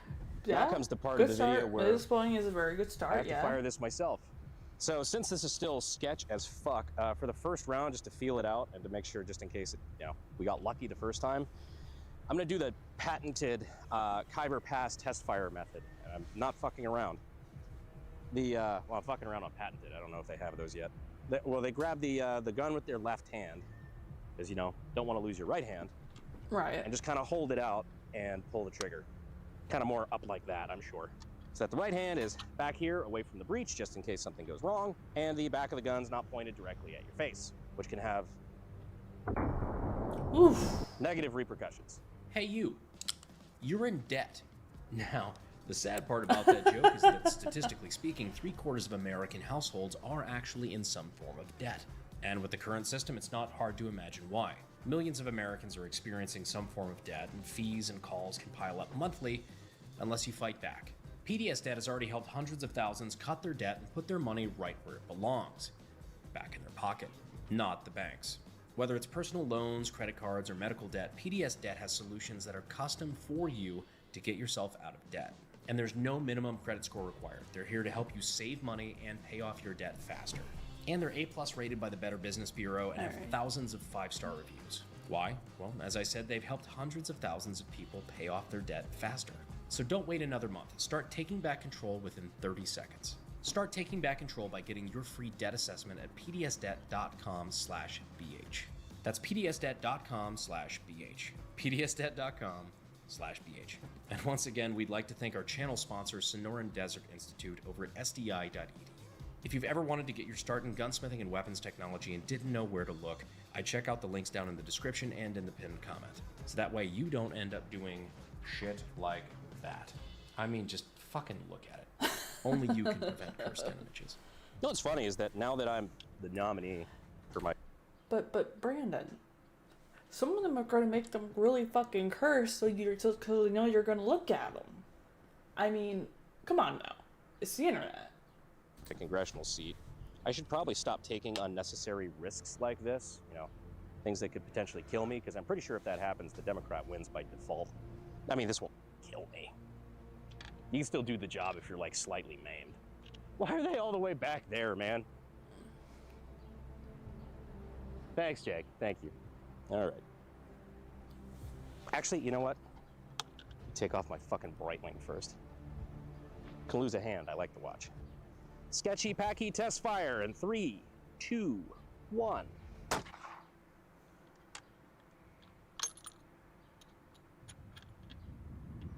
Hot. Not bad. Didn't explode. Good sign. Yeah, you know, maybe this thing's growing on me. Not really, but I got a little bit more confidence now. So now we're gonna shoulder fire it with this wonderful hard buttstock and a very ergonomic bolt sticking right where it goes in your shoulder. What could go wrong? Everything. I say as I put this thing next to my face. Firing!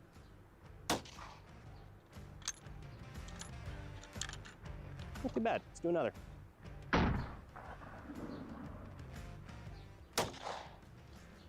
That bolt really doesn't feel very nice.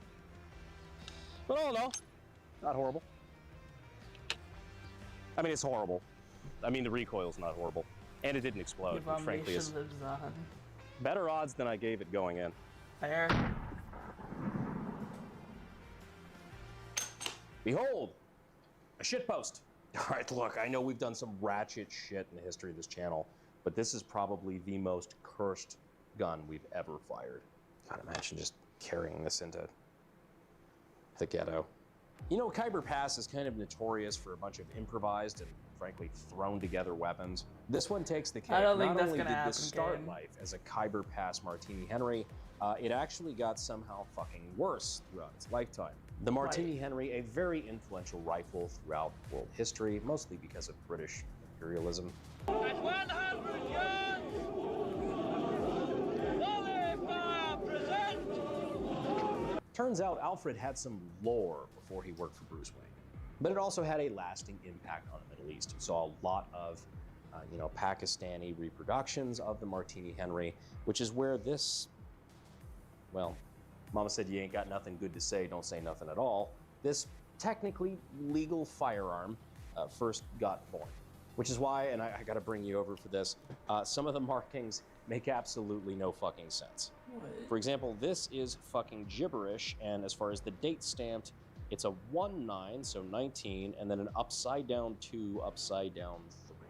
With That's a an choice. upside down 2 right above this crown. So, I mean, they got the spirit, I guess. But that's where this Martini It's Henry some started personality. life. Where it ended up was in the United States, where somehow we did something worse to it. Some gunsmith, and I use that term loosely, looser than the Rolling Stones definition of neo-Nazi. Still haven't decided whether or not I'm gonna fucking sue you, by the way. I don't think the word apparent means what you think it means, but it's doing more heavy lifting than Tobey Maguire's Spider-Man. So from what I was told by the guy who sold it to me is that a lot of the stuff was done by a gunsmith in the United States. And we're gonna go through some of what was done, but they finished the job. And to what degree they did that, I don't know when I don't know if I wanna know. But before we go too far, I think we just need to read the original Gunbroker listing because it is just, it's work of art. One of a kind, Holy Hello, Grail AJ. Khyber Pass Martini Henry M16 clone, 303 British. For sale is a one of a kind, Holy Grail, absolute stone. Hold on, let me move myself here real quick. Since it looks at the description, the listings on this side. So let me just, no. Oh, I'm locked. No.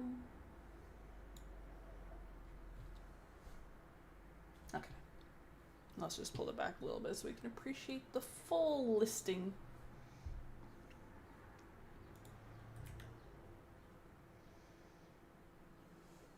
.3 British. For sale is a one-of-a-kind, Holy Grail, absolute stone mint. Important and rare, limited edition Martini Henry, rebarreled to 303 Later, British, AJ. dressed up to look like an M16. This sick puppy is perfectly legal in all 50 states, but looks terrifying. Surely them liberals' heads will be spinning once they find What out the this scary-looking fuck? rifle is just an antique. The butt stock is a modified early M16 stock that has a large bolt head sticking out of it. One shot of 303 and it'll surely be a good massage to your shoulder. This old hoss has an M16 A2 handguard installed and an A2 front sight. A2 and an A2 front sight post welded onto the barrel. An A3 carry handle has been added to make this thing look more clone correct. Comes with a cheap Bushnell scope mounted to the carry handle. This portion is an antique. What the We'll ship direct to your door. Please do not try to shoot this. Who knows this history of this thing and how poorly it was built? Spacebar, question mark, question mark, question mark, question mark, question mark. Judging by the spelling and punctuation, whoever wrote that description was probably about as drunk as the guy who made this. That's that description. That listing was a little crazy.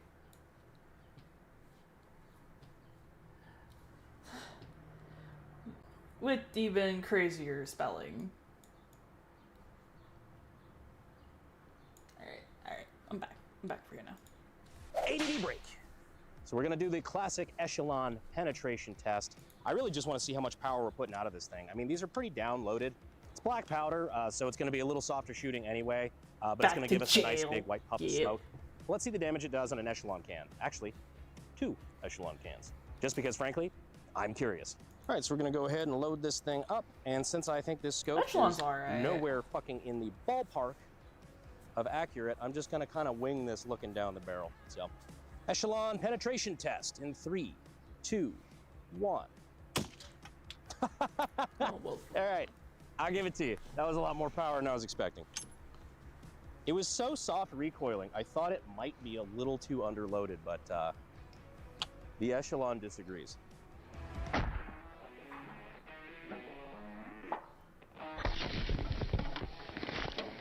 Now let's talk about some of the quality craftsmanship that went into this. Yes.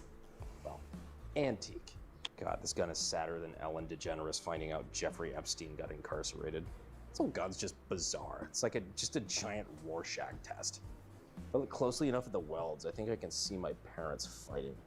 So I'm gonna roll over your way so I can just show just in detail just how bad some of these welds are. I mean, just tack welded right on. And now you would think with this being welded directly to the barrel that would be fairly secure, albeit a bit ghetto. Oof. Click, click, click, click, I mean, click, click. No. Click, click, click.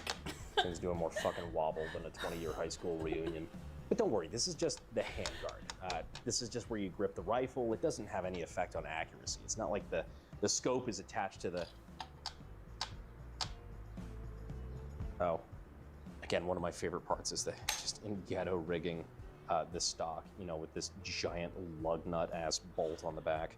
They just cut away part of this original M16 I don't know much stock about welding, but to be able to fit this in, which I don't think it's supposed to be that loose. That's one way to do it. No clue as well what the fuck was on the end of this. Probably an original like front sight post, but that has been completely ground away. Not in a pretty way either. Something tells me whoever did this did not have access to a lathe. Instead, probably a Dremel and copious amounts of methamphetamine. Speaking of which, let's take a look at the front sight post here. So on a normal M16, this would be a front sight post gas block combo. My favorite part is that this A2 front sight is completely too big for the barrel, so there's actually a massive gap. If we could just safely take a look at the front end here. I mean, obviously, you know, weapon is clear, because God knows I would never load this thing in polite company. This isn't even remotely close to the right diameter. I mean, this should be a borderline press fit, and there's just a massive not the gap right here. size. So they just used Hey, big welcome in, ass Ock. How you globs, just doing? tack welded this shit in place. Which again, bang up fucking job. Also, I just love how it's not even remotely symmetrical. Like if you look on this side of it, that's the gap you're working with between the front sight Hope post you're and the doing barrel, well. as opposed to this side. Neat part about the Martini Henry is it might be one of the first ever firearms to have a cocking indicator. So when you pull the trigger, obviously the rifle is clear. And when you cock it, I saw this it shows that the rifle is cocked. comes off.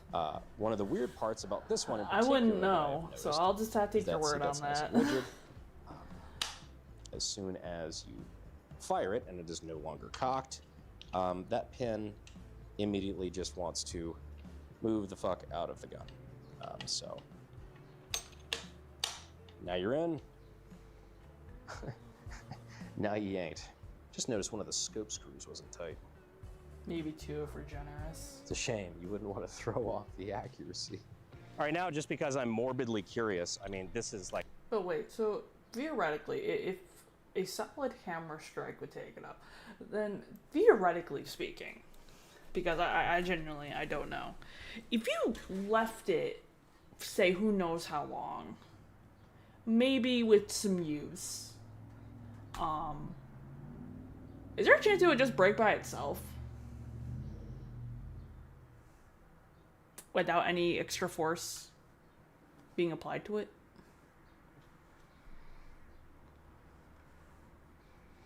They could just continue the weld blower and it would have been at least decent.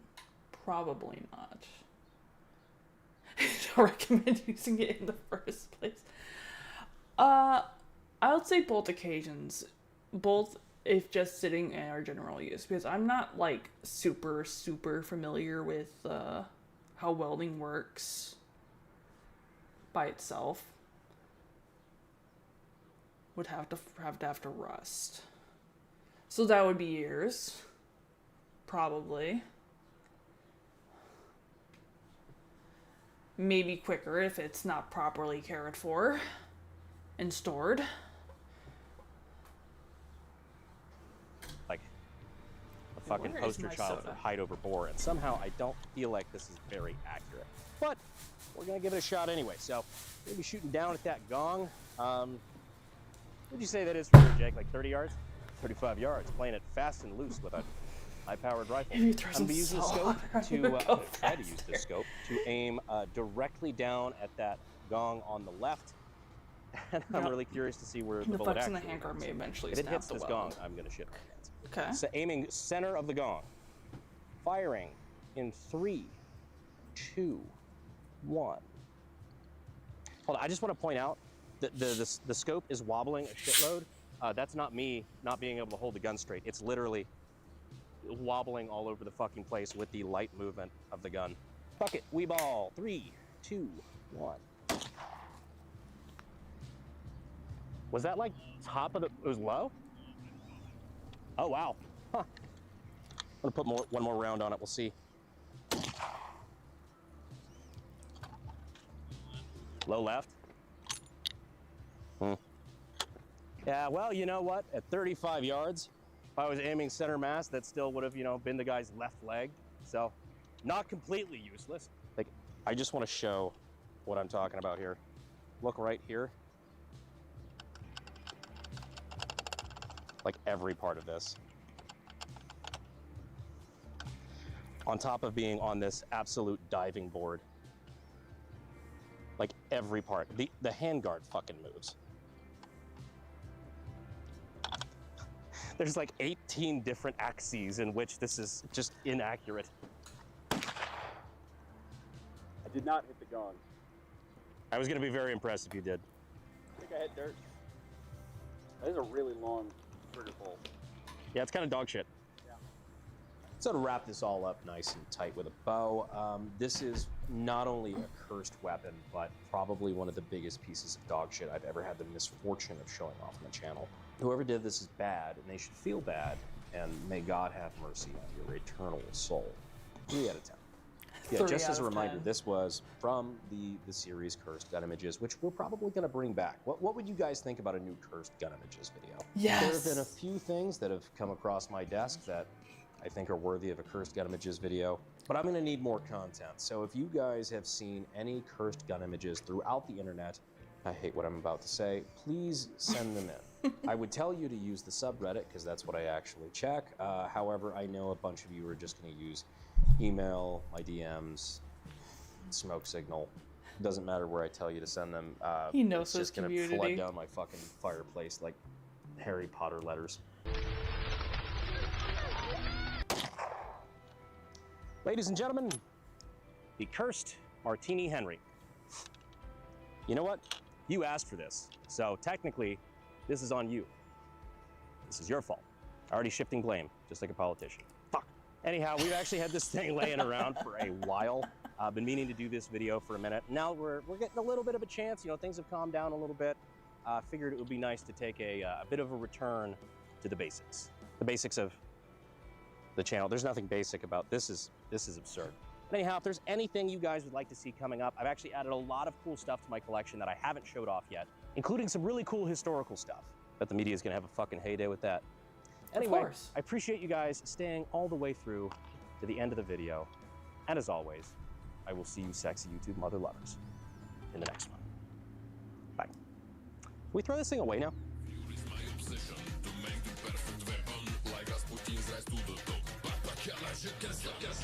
Martini Henry had a variant called the Greener Police Gun that was a 14F gauge single shotgun.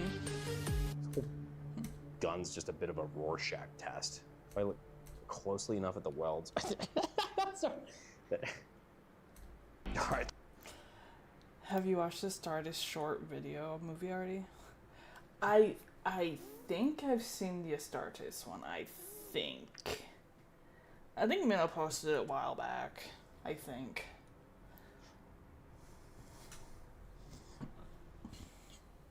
Yeah, so he goes, "Does someone familiar?" Man, I cannot wait to play Space Marine. I am way too hyped for that. Alright, yeah, okay. I already gave that video a like. Cool. Alright, have to scrub the VOD for it. Honestly, I'm pretty sure that VOD is lost to the void because of how old it is. And for the longest time, I was not streaming to YouTube. So, I'm pretty sure it's gone. Like my sanity.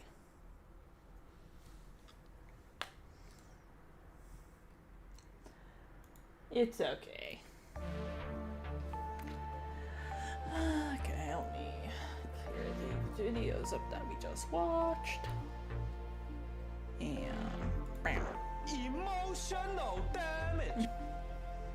I mean, like, theoretically, I could watch it again, but I prefer to be the most genuine as I can. So, let me see if there's any gamers for Super Battle Golf.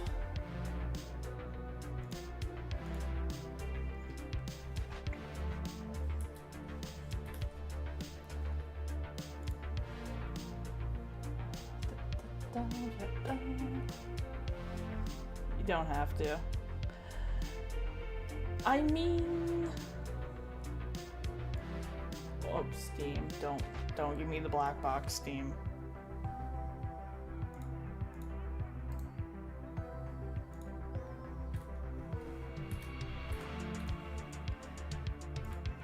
I mean, I like watching stuff in, like, videos in general, like, I I might not have to be able to ask for the gamers because my Steam's not opening right now.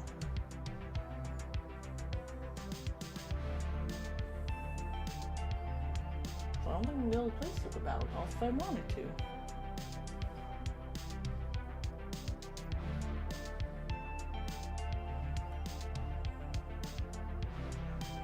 That makes me sad.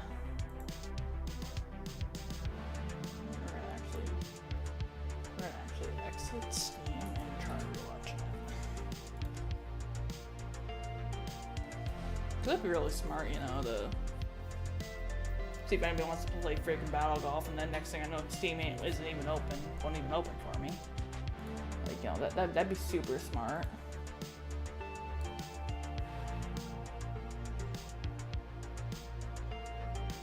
Warhammer Horror then?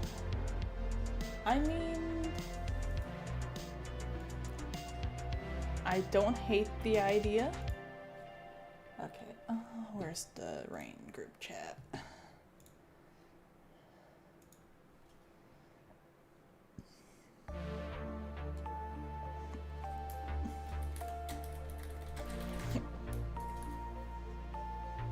Stardust 2. I don't think so we have either.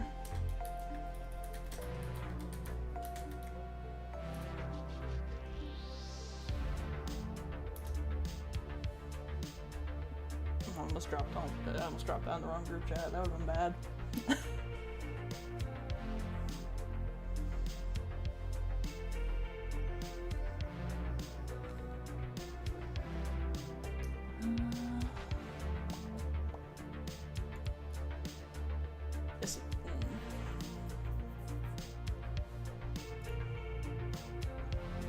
I'm gonna let that post sit there for a bit.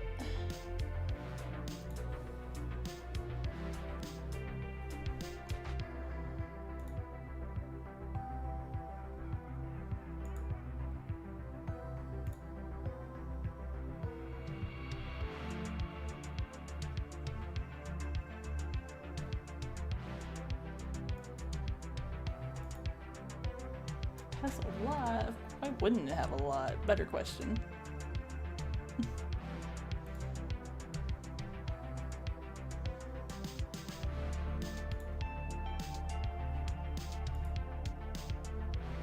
Okay, I'm not seeing any answers. Oh well, then it won't be like a minute. I need to stop expecting to be an answer. I'm better than this. So is there anything I should inform myself of before playing Space Marine? Because like essentially, all I've really done Space Marine is I did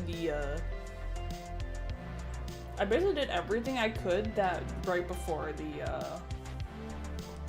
multiplayer unlock.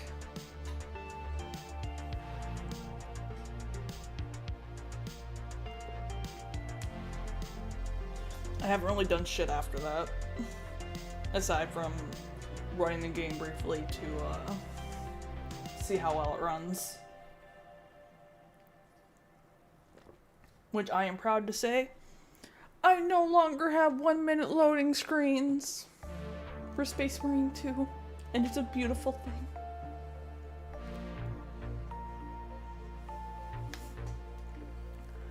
Then it should be good to go. Hell yeah! No, just prepare to fight for the Emperor's Glory.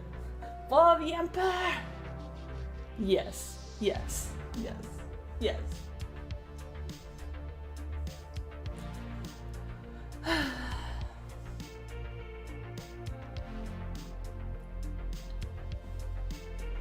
Which I will say, streams might be a little fucky this week. Just like the upload schedule might get a little screwed up. Since I unfortunately am working 2 days this week. So, the upload schedule might be a little fucked. To say the least.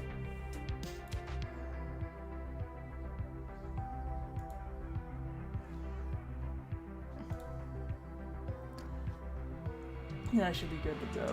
Cool. At most, you see what the different classes do and find what you're wanting to play. Okay, you know, that makes a lot of sense. That makes a lot of sense.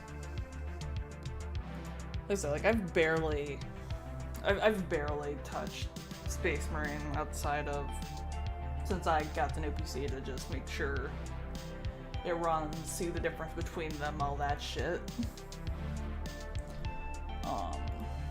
Let me check this too while I'm here. Okay, there's no changes on that. Cool.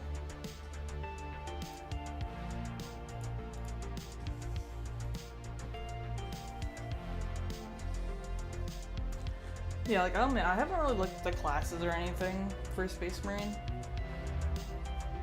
Like, I literally was just okay.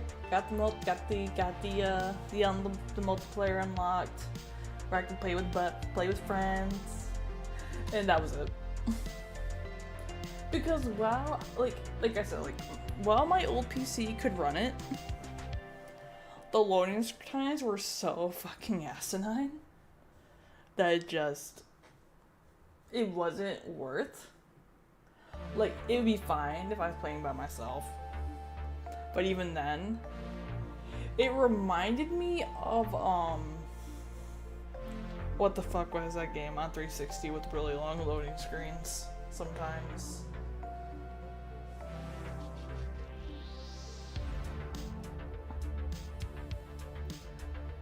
The loading reminded me of fucking Skyrim on the 360. Except worse. The loading was so fucking bad.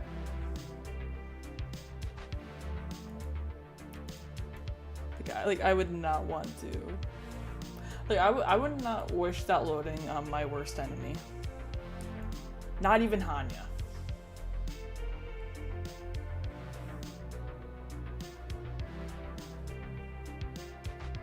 We should do not make me be the sniper. No, don't do it. Probably some funny clips though. All right, I'll be right back. I'll be right back. I'm gonna go get some more water and then we'll see what we're gonna do.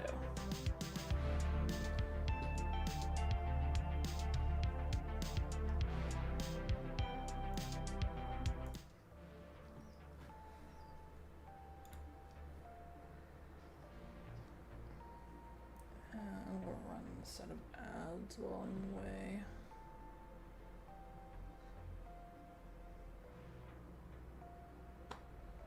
You're selling your rant ads? Oh, let me run ads right now. Okay.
fucking hell.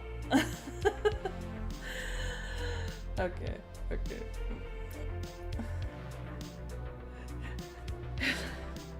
At least when Kane tells me I'm muted, I know he's right. Welcome in, Ruby. Hope you are doing well. Let's see. So wait, how many classes are there in Space Marine? Is it like just like the 3, or is it like just like the?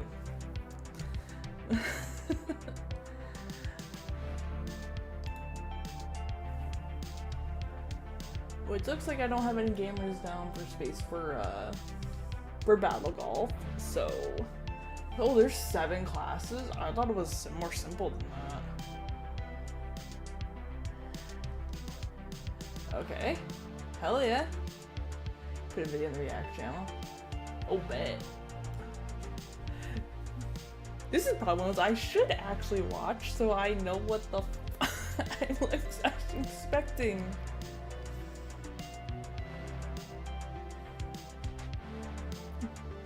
Story mode has. How am I doing? I'm doing well. I'm doing well, Ruby. I'm still impatiently waiting to hear back from DreamHack to see if they will set me as creator, and which then I can figure out whether or not I'm going to stress about trying to go to a convention next month. We'll see.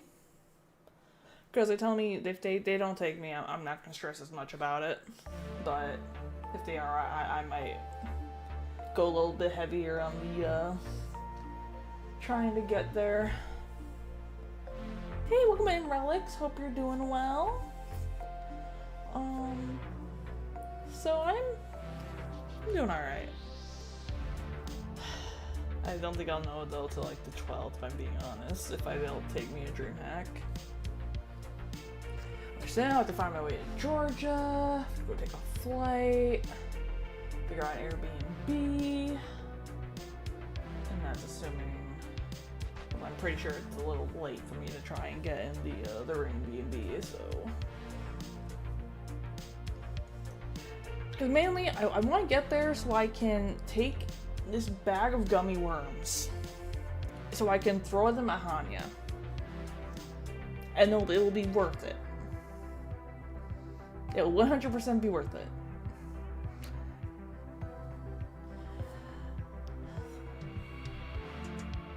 It'll be fine.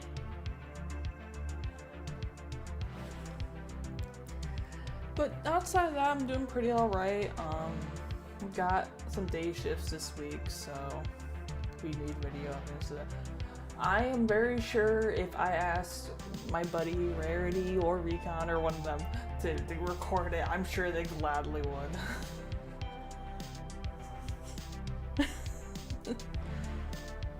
Besides, he has it coming. He's had it coming for a while. But yeah, I would gladly give video evidence to that, so I could laugh at it later. And then maybe I can also prove I'm not this little, however tall purse height you think I am. Fast chuckle nuts. I love that. I love chuckle nuts. It's probably it's probably my favorite insults. Paid actor. I mean, well, the thing is, I'm pretty sure is that if I can't get there, which is possible because it is a decent chunk of change, but I'm pretty sure I could bribe a couple members of Rain to throw the gummy worms for me.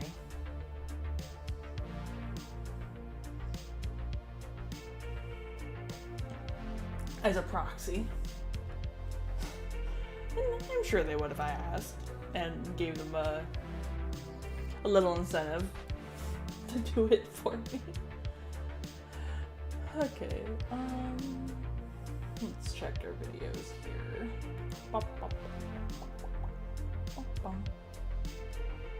Alright, react video suggestions. Okay, I think... Okay, we just did the cursed one, the cursed guns. Okay, so I think we're gonna do the weirdest gun he ever bought. And then we can do the Space Marine video. Yeah, I think we'll do that. Let's get this. Yes, open.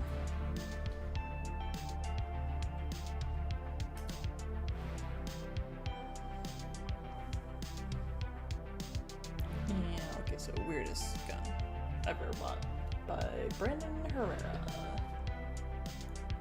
Discord, gonna go down here. Yeah.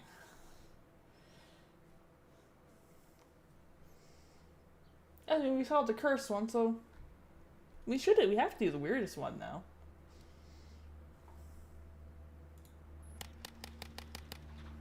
What is up, you sexy YouTube mother lovers? My name is Brandon Herrera, and this is now probably the weirdest gun I own. Hold on, let me turn that up a little bit.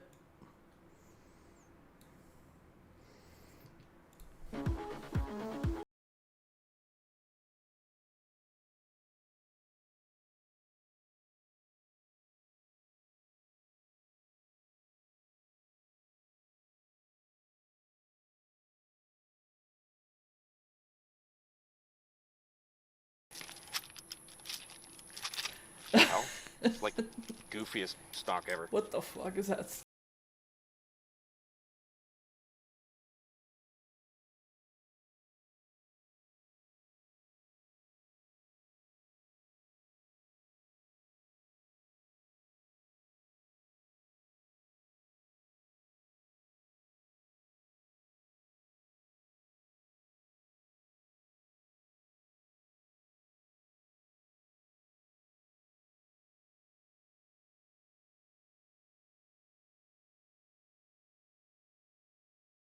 If you do know what this is, then you already know how damn goofy it looks. But this little 22 calico and this entire family of rifles, period, has really earned its spot in the halls of gun design history, and we're going to tell you why. Because it's fucking weird. That's why. So let's get into what exactly this thing is. So of course this is the Calico M100. It's a 22 caliber rifle, and frankly it just looks like you took a Ruger 1022. When I was playing Ready or Not, this was the gun I almost executed that one guy for using. Oh my god. You bred it with an M16 and exposed that bastard child to massive amounts of radiation. So the actual operation of the gun's pretty simple. It is a direct blowback 22 caliber rifle. 22 LR compared to rifle calibers, and really even pistol calibers, doesn't carry that much energy. And the projectile itself is really light, allowing you to easily do direct blowback, because there's really no reason to make it gas operated or roller delay or anything like that, because there's really not that much back pressure. Direct blowback, of course, just means the only thing stopping this gun from exploding is your bolt weight and your spring. That's literally it. There's no locking mechanism at all. Like I said, because 22 LR, you don't really need one. But aside from that, there's more to it that makes it different, and not just the fact that it looks like something a blaster rifle from a knockoff Star Wars, which, by the way, it was actually a blaster rifle in a knockoff Star Wars. The fact that this thing looks like a shitty knockoff, like sci-fi blaster rifle, has probably helped it out a lot, because this thing has been in a lot of media, especially in like the 80s and 90s. Calico family of rifles was in like Terminator 2, Star Trek, First Contact, all sorts of shit. Total Recall, RoboCops 2 and 3, even James Bond. But its wacky appearance is actually somewhat functional, so let's go ahead and talk about the elephant in the room, this tumor in the rear of the gun. As you can tell by our cutting edge montage, this is actually the magazine. So we squeeze both these buttons here on both sides, and this pops up. That's the mag? And you have actually a somewhat less weird looking gun and your helical magazine. Now, what is a helical magazine? Your traditional magazine will just stack bullets on top of each other all the way down the body with, you know, a follower and a spring down there to keep tension on it, to constantly have the rounds being pushed to the top It's a Stop by the P90 feed lips. Bison. This is 99% Okay. of magazines in existence. Calico, sometime in the 70s or The 80s, weirdest decided, gun Brandon's bought. so what they did is called a helical magazine. That's exactly the way it sounds. It's actually a Let's helix talk about Thundersphere. that spirals around the body of the magazine on the inside. I'll put a photo up here so you guys actually know what I'm talking about, and you can get that kind of dumbfounded look. What the actual fuck is that? What the fuck? I'm not an expert in, like, guns and firearms, but this is a first for me. This is a fucking first. Look off your face. But it's a really interesting way to get more capacity out of these mags without making them stupid long or doing a huge drum on the bottom of the gun. Instead, you put kind of a moderately large long drum on top of the gun. Tears true glory. Okay, it's not perfect, but its helical design is what allows you to get more bang for your buck out of a magazine like this. In fact, to the tune of about 100 rounds. Now, getting 100 rounds out of this without having a failure, that's I appreciate you kind of walking on in optimistic. Thundersphere. This thing doesn't run super I hope your well, day at just work from my goes well. experience. And, you know, 22 long rifle in general is just kind of prone to ammunition problems, feeding problems. But I will say, to the Calico's credit, the magazine We should find didn't some time seem to be the play source of Right or any Not of the problems sometime. I encountered.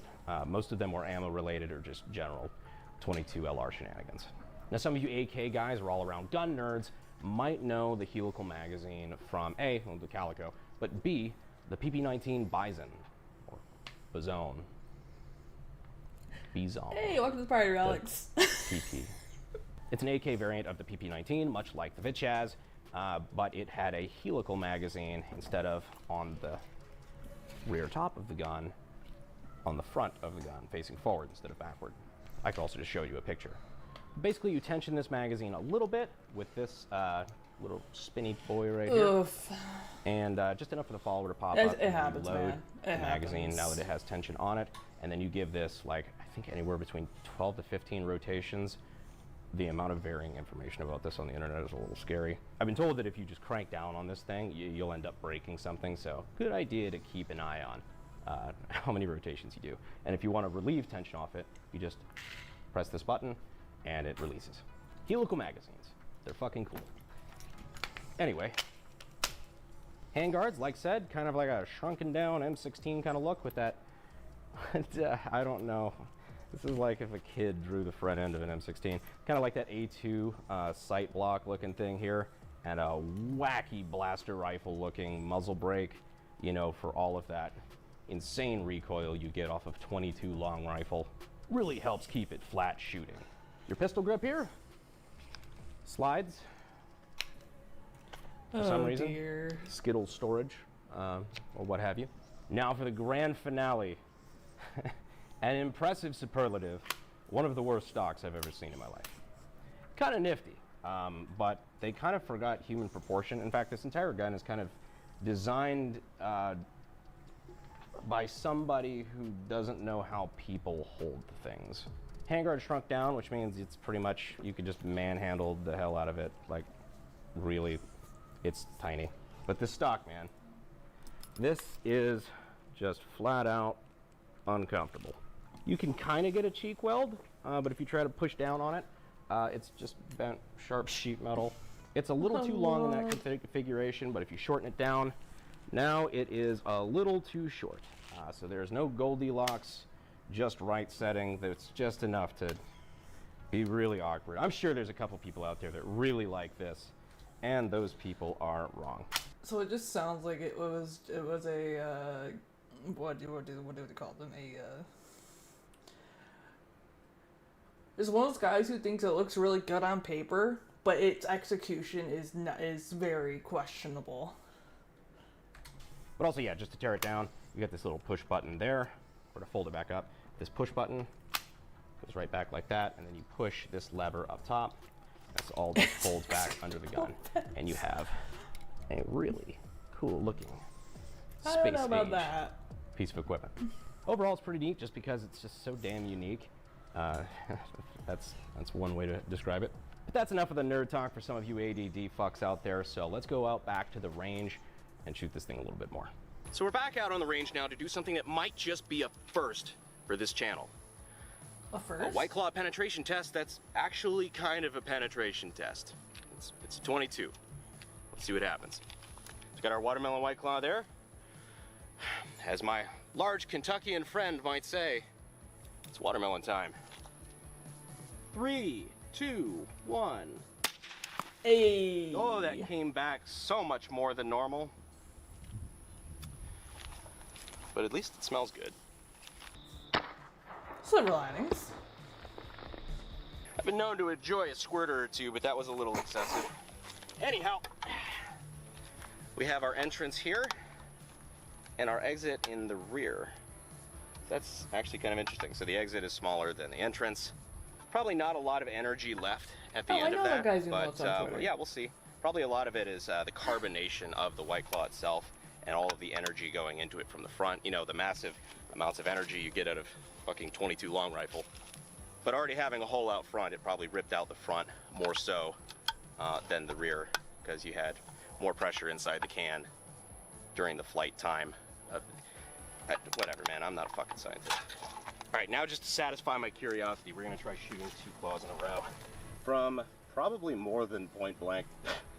All right, White Claw destruction in 3, 2, 1. That was pretty cool, actually.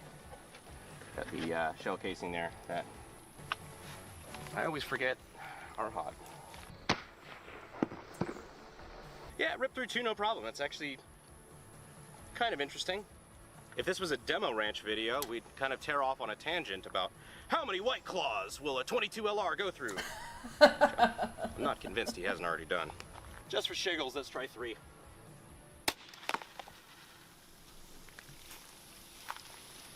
I wish I got the demolition ranch before he quit. That's the power of the Home Depot right there. Now I'm just genuinely curious. So we've got 6 White Claws lined up, or as yeah, I I've call seen it, a lot on breakfast. Twitter. Let's see how many it'll go through. 3, 2, 1. All right, we finally stopped the legendary 22 long rifle cartridge. Might have caught the bullet. So it stopped in the 5th White Claw. Look through the top. No, we actually didn't catch it. What the hell? Because it went in, but it didn't exit, but it's not in the can. That was a neat little science experiment. Now I feel like we're actually learning things together, which we never get to do around here.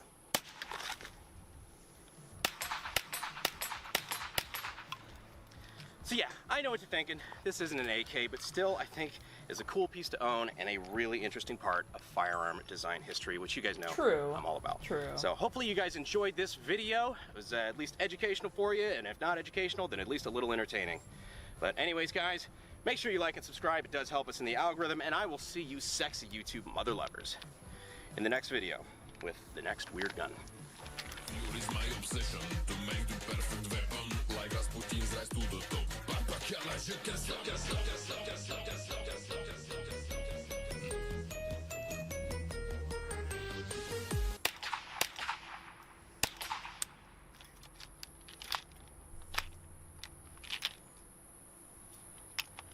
.22s, you know. They're a little finicky. Try that again. It's pretty neat. I find Suno interesting, but I've never used it. As Grantham says, tip the butt. I kind of limit my usage of AI. Fuck! If you already know what it is, then, well, you already know how damn good. Fuck me! God, God damn it! Good take.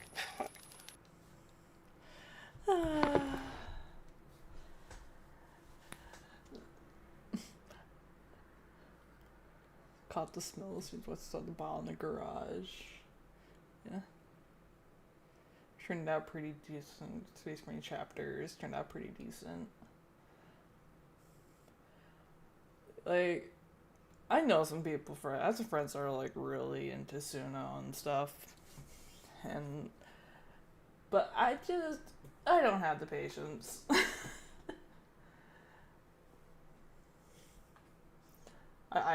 That's all I can say on that front. Cherry vodka. I could see how we get fucked up by cherry vodka. I could see that. Cherry vodka is nice. See, the worst thing for me is what was that fucking whiskey? Any whiskey with like apple for me is like I am screwed. If there's any type of bourbon or anything or whiskey that has apple, it's just I'm screwed. Did it take about 6 or 7 generations? I mean, that's fair. Mixed scotch and grapefruit juice. I mean, I don't really like grapefruit. So...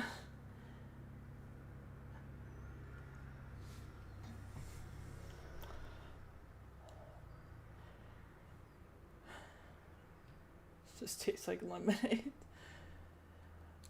Like, my worst offenders for any type of drinks that I like, if I get, and I have to be careful, is anything that gets like mixed with lemonade. So anything like Mike's Hard Lemonade, Mike's Harder Lemonade, those will fuck me up because I like them too much, and then I will I won't even think about it. I'd finish one, and then I'd grab another, and not even think about it.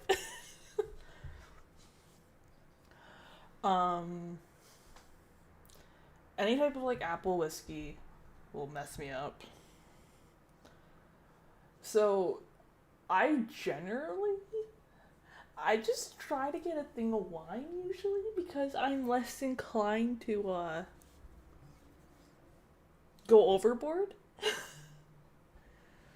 So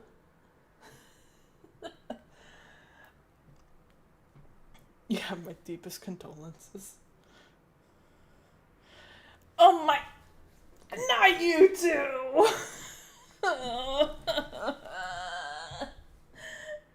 Why do y'all think I'm tiny?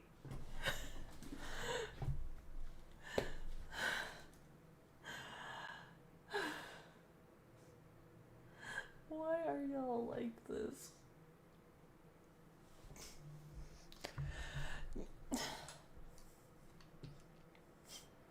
I hate it.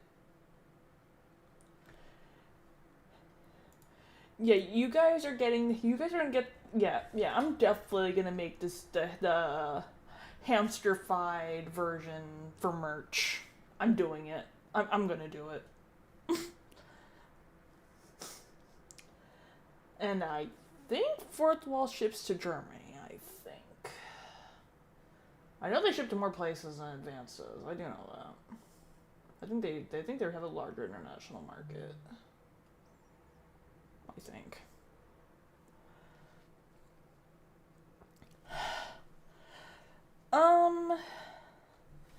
Here is the deal. Because I am a picky bastard. Whenever it comes to anything involving stuff for people. Which includes merchandise. I will not market anything that I cannot say for myself is good. Which means, if I'm going to make something on Fourth Wall, I am not going to just announce it out of nowhere and then let you guys go and go order it and then find out, that it's absolute fucking dog shit. Because honestly, you guys deserve better than that. So, it will probably be a few weeks for me to just get the thing made, have it sent to me on my own dime, and then if I think it's passable or acceptable quality, because I'm not expecting it to be super fucking good. If I think it's like acceptable, reasonable quality, I'll put it all out there and be like, hey, this thing's available. But yeah. Because it's like, I could just throw the thing out there and just call it a day, like, if it was like a sticker or something. But if we're like talking like actual like clothes, which are kind of expensive on Fourth Wall, I'm not gonna lie. I'm a little more picky about that.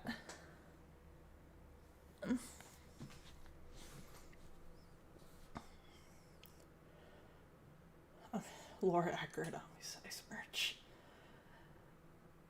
Actually, I'm not gonna log into Fourth Wall while I'm on. Oh shit, I'm gonna have to log back into Fourth Wall because this is a new computer. All right. You know what? I want you guys to just type in chat what you would like to see. I cannot do standees, and I cannot do plushes. I'm throwing that out right now. Those are too high. Those things are too much work and too much balancing. Because trying to get a plushie made is like pulling teeth with companies. And Fourth Wall is one I definitely would not be able to pull off. Chibi Halo armor on me. Models do not count. Models do not count. That shit's expensive too. Like, there's cups, shirts, coasters, stickers, hoodies,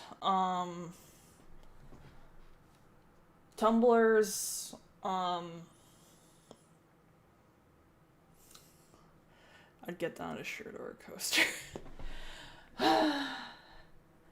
I don't know if Chibi are we in fucking ads? Oh, we are in ads.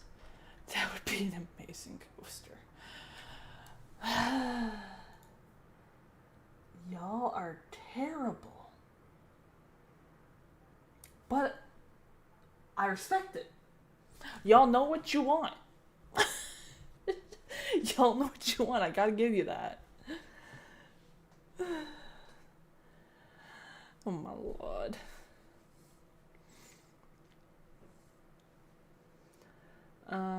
Let me actually... We're going to switch screens real quick so I can actually pull up Fourth Wall.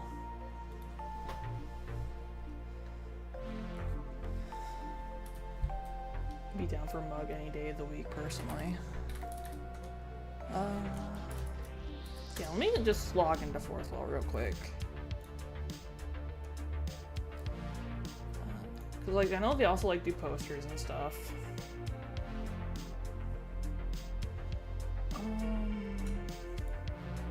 Sign in with Twitch. I do not necessarily recommend the mug. Oh, that was an audio hiccup if I heard on. Products.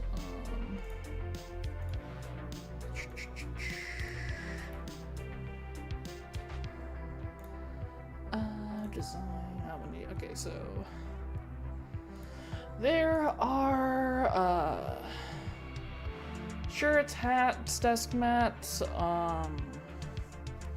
tumblers, glasses, mugs, posters, stickers, journals, there's a lot. Definitely can do a mouse pad, phone case, there's a lot. Like, that's just, that covers the vast majority of it.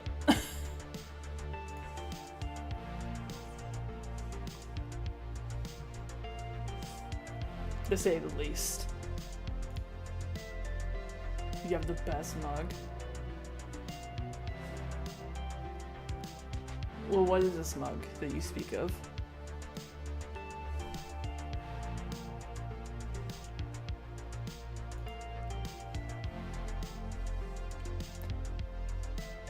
Wait, they be fucking playing cards? What the fuck?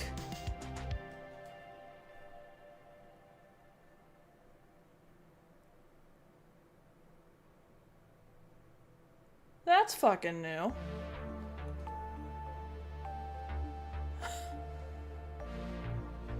I learned something new today. I didn't know they made fucking playing cards. It is green with an ultra calling a Christmas tree. Engage for doing it. Oh, this does sound pretty neat.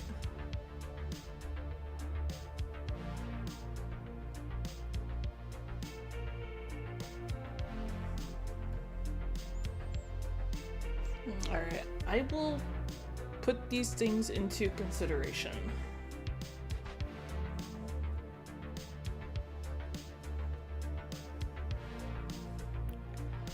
I don't think they do card sleeves.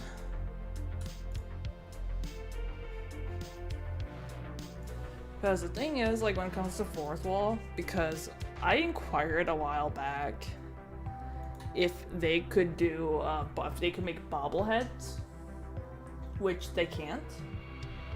But if I wanted to do card sleeves, I would need to find a supplier to do them. And then they would do it. So card sleeves would take some extra work. Not to say I couldn't do it, but it's not one of those I can do on a whim. Dunk on your body fit. That's great. That's great. Wait. You weren't here for the image that Arbel sent me. Shit. Hold on. Do I still have it open?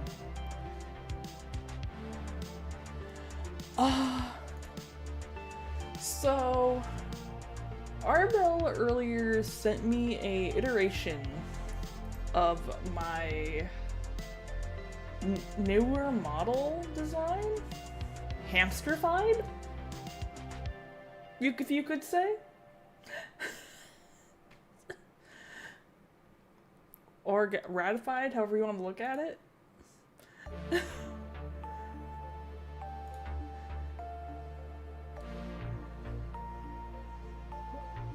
I still have it open. I still have it open.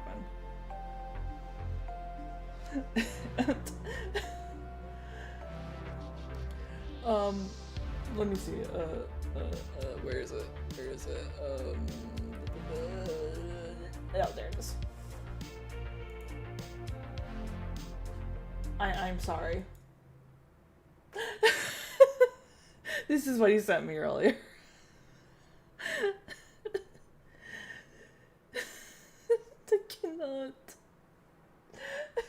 I cannot.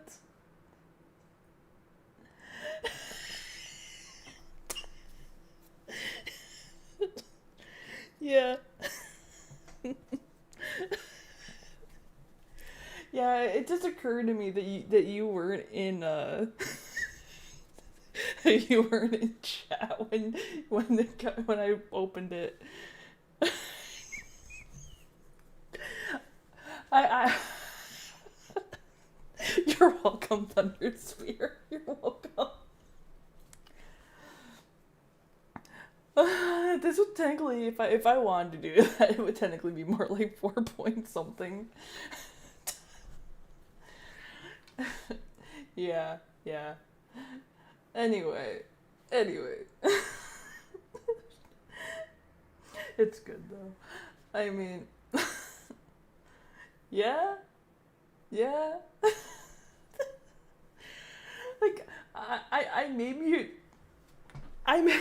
annoyed being called a hamster all the time. Or my bad, a hamster. But this stuff like this, no, does make me laugh when I see it.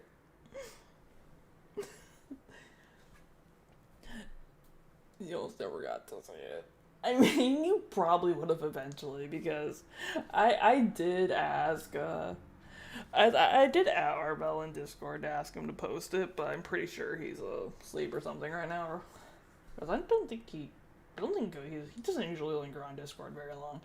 No, I've been clipped. You can maybe get a YouTube short of the laughing fit. I mean, probably, yeah. Yeah. You could, probably. But yeah, yeah. Although, I will say, though, I am going to have a poster for the newer design of my model later. So that is the thing that is coming, though. Alright. Okay. I can breathe now. I can breathe. Okay, maybe I lied. I'm still laughing too much. Okay. Okay. Okay. Okay. Okay. Okay. I'm good. I'm fine. I'm fine. I promise.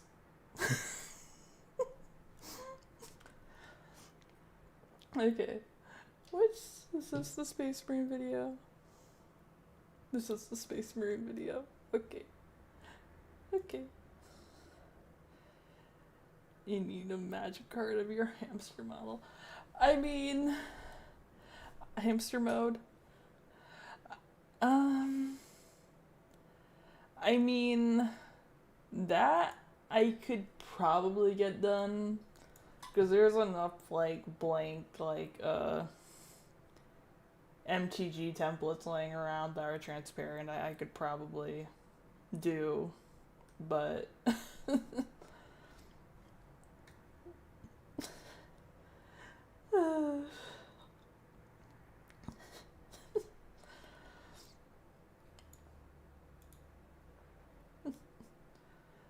okay. But yeah, there will be there will be a miniature hamster stuff, a miniature hamster merch thing. There will be one, yes. I do not know when, because I'm probably gonna limit it to like small stuff, but there will be one. There will be one. Thinking Magic Arcade. I'm pretty sure there is too. But I'm gonna be honest, I'm not even sure what the like, I'm not entirely sure what the entire description for it would be. It'd be pretty funny though. It's got on the mirror lore accurate size to small stuff. It's easier for me to commit to smaller stuff because quality on larger things can get it can get a little ugly when upsizing if it doesn't have enough pixels in deep for the DPI. It can get a little spicy and lose quality when it's upscaled. A quilt is out of my possibility. I am sorry, I cannot make you a quilt. I can barely crochet a fucking square. Alright, okay. What Space Marine... what Space Marine 2 class could you choose in 2026? Alright. Let the cat be educated on the classes of Space Marine 2. Hey guys, First Regardsman here, and so we'll be talking about classes in Space Marine 2, and more importantly, which one suits your playstyle best and what you should start leveling first. In this video, we're going to go over every single class the game currently has to offer to give a general overview of their strengths, weaknesses, and overall playstyles to give new or returning players a better idea of what they want to main. There are currently 7 classes in Space Marine 2. Now the Tech Marine is not available for everyone just yet as of when I am making this video, but it will be very soon and might already be by the time you're watching this. So how do the classes in this game actually play? Well, the first one we're going to talk about is the Tactical class. Tactical is the premier range support class of Space Marine 2, able to dish out tremendous amounts of single target range damage with weapons like the Stalker Bolt Rifle and Mass Horde Clear, as well with the Melter Rifle or Pyre Blaster. In fact, the Tactical's range weapon selection is the largest in the entire game, with a pretty heavy focus on bolter weapons, and you are also able to hugely buff your team's damage output with his signature class ability, the Auspex Scan. This will fire out a targeted scan area that will mark enemies, making them take more damage from both you and your teammates. This class ability is probably the single most powerful in-game currently, as it really is the ultimate enabler for your entire team's DPS to dish out a ridiculous amount of burst damage against high-threat enemies like bosses. Tactical really is the greatest ally any team comp can ask for, with perks that will regenerate equipment for your entire squad and being able to nuke down some of the more annoying enemies in the game like Zoanthropes all on his own. The major thing this class struggles with is survivability, however, as he is the definition of a glass cannon and does have a bit of a learning curve compared to some of the other classes we'll get into later, but when played properly, he is still one of the best classes in the entire game. So if massive range damage and support perks are your thing, Tactical will likely fit your playstyle perfectly, and he's a pretty well-designed class overall. The next class we're going to cover here is Assault. The Assault class is a highly mobile, incredibly damaging melee class that truly shines when it comes to massive enemy clumps and enormous amounts of burst damage on top of armor regen. This class has gone through a serious redemption arc over the game's lifespan, since during the initial launch of Space Marine 2, he was by far the most undercooked class, but over a year later, with multiple new weapons and major balance changes, the Assault is a very powerful class, albeit a bit harder to play for some players. Your signature move is the Ground Pound, which has you launch into the air with your jump pack, only to crater back to the earth to deal huge area damage and stagger stronger enemies that survive. The Assault's ability to wipe out massive hordes with staggering amounts of melee damage and dish out the highest gunstrike damage in the game can almost trivialize certain encounters, but he's not without some major downsides. This class has access to the majority of melee weapons in the game, such as the Power Axe or the Power Sword and the incredibly popular Thunder Hammer, though unlike most other classes, the Assault only has access to a secondary ranged weapon, which does make him struggle more versus certain enemies that other classes or other ranged classes would be able to body. The reason this class can be a bit hard to pick up initially is that he does require you to understand more of the game's melee and armor mechanics and what situations are worth ground pounding into and which ones will just straight up get you killed. Though if you do master the Assault, he is one of the most dominant classes in the current state of the game. He's also one of the most fun to play in general. The next class we're going to talk about here is the Vanguard. Vanguard functions as far more of a hybrid class, having access to a primary, secondary, and melee weapon with a slightly greater focus on melee combat. Your signature class ability is the Grapnel Hook, allowing you to latch onto enemies and pull yourself direct into melee combat against large hordes, or catching out annoying enemy ranged units like the Borrowers. This can even be used to make some strategic exits, though the grapnel targeting does leave a lot to be desired and can get you killed at times. One of the greatest draws of the Vanguard class is that he has access to both self and team healing in his perk tree, alongside more popular ranged weapons like the Melter Rifle. And while he may not be as damaging in melee as a class like Assault, he makes up for this by being able to survive off very few pickups and being less susceptible to chip damage from enemy range fire, thanks to a plethora of damage reduction perks on top of his heals. All of this makes him an excellent class for newer players, as being able to heal from enemy damage and having more AoE-based stagger weapons like the Melter Rifle I previously mentioned will help a lot of people learn the game when they are just starting out. The Vanguard only particularly struggles with burst damage, as currently only his Execute build can do dramatic horde clear damage, but that being said, he's more than capable of tackling harder content like hard stratagems, and his team perks are great for support regardless. So if pulling yourself into the enemy horde and surviving in a war of attrition sounds like your thing, you should probably try out the Vanguard class. The next class is one of, if not the strongest class in the entirety of Space Marine 2, which is the Bulwark. The Bulwark is the tank support melee class of Space Marine 2, boasting a ridiculous amount of damage reduction and increased starting HP on top of some of the strongest melee weapons the game has, like the Power Fist. Your class ability, the Chapter Banner, puts down a choke point for your team. He'll regenerate armor for you and your allies, on top of being able to deal AoE damage with the proper perk selection. So you might be thinking that because of all of his damage reduction and increased HP, the Bulwark must struggle with dealing damage, right? Well, not really. This class actually puts out a ridiculous amount of damage as well, thanks to his damage on parry perks and prestige perks that give him even more damage increases on top of access to the two best melee weapons in the game. And on top of all of this, he also has a shield that he can block 100% of incoming range damage with, even while he is moving, on top of a shield rush attack to stagger enemies and the ability to heal himself and his teammates to full HP with his banner. Bulwark really is just that guy and is an incredible class for new players, similar to Vanguard. I will not die on this, so I see what you mean. For this reason. The only downside to Bulwark is that, like the Assault class, he doesn't have a proper primary weapon and is instead limited to melee and a secondary exclusively, but to be honest, this doesn't really hurt him as much as you'd think, since defending against enemy range attacks is quite easy thanks to your shield, and overall, this guy is just kind of on crack. So if holding the line and carrying the gene seed for your brothers while you cave in Tyranid skulls sounds enticing to you, then the Bulwark is probably the best class choice you could make.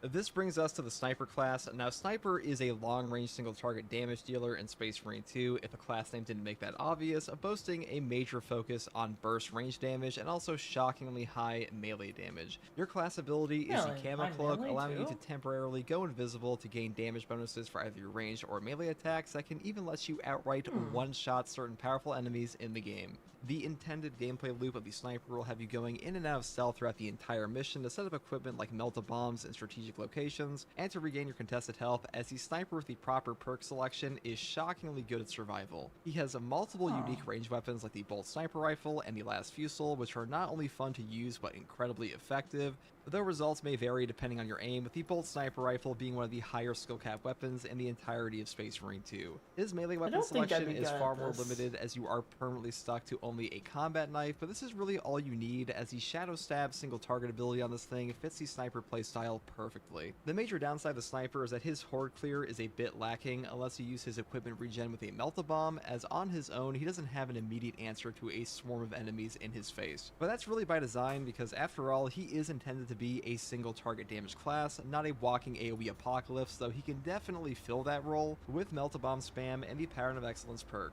But if Sniper Rifles and a general focus on single target burst damage sounds like your cup of tea, then you will probably love the Sniper class, and your team will thank you, because it is unlikely they will ever have to deal with a Zoanthrope again if you are actually on point. Now, the next class we'll be talking about here is the Heavy. This class can be summed up as you shoot gun and have big armor to make sure you are able to keep shooting gun. When you can no longer shoot gun, you're gonna have a bad time. Where other classes like Vanguard and Tactical can swap between melee and range, the Heavy is almost exclusively a range class, having access to 0 melee weapons and some of the heaviest hitting primaries the game has on offer. Your class ability, the Iron Halo, deploys a mobile shield in front of you that follows your movements to absorb range damage until it is either depleted on its own or gets shattered by enemy fire. It is hard to properly describe with words the level of DACA achieved by the Heavy class. Weapons like the Heavy Bolter are able to shred through chaos and Tyranid swarms alike, and things like the Heavy Plasma Incinerator make you question if the enemy even existed to begin with. Now, having a big gun is great and all, but what about second gun? What about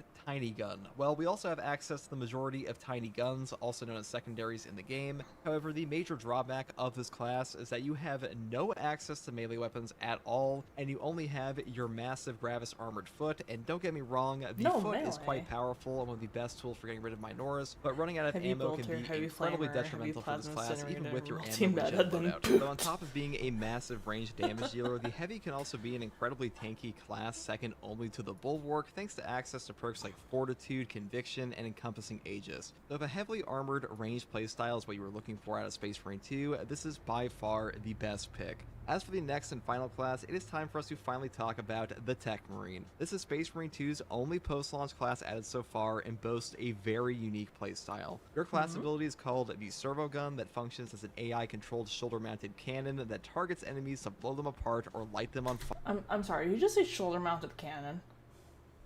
I did not hear that right. There's no fucking way I heard that right.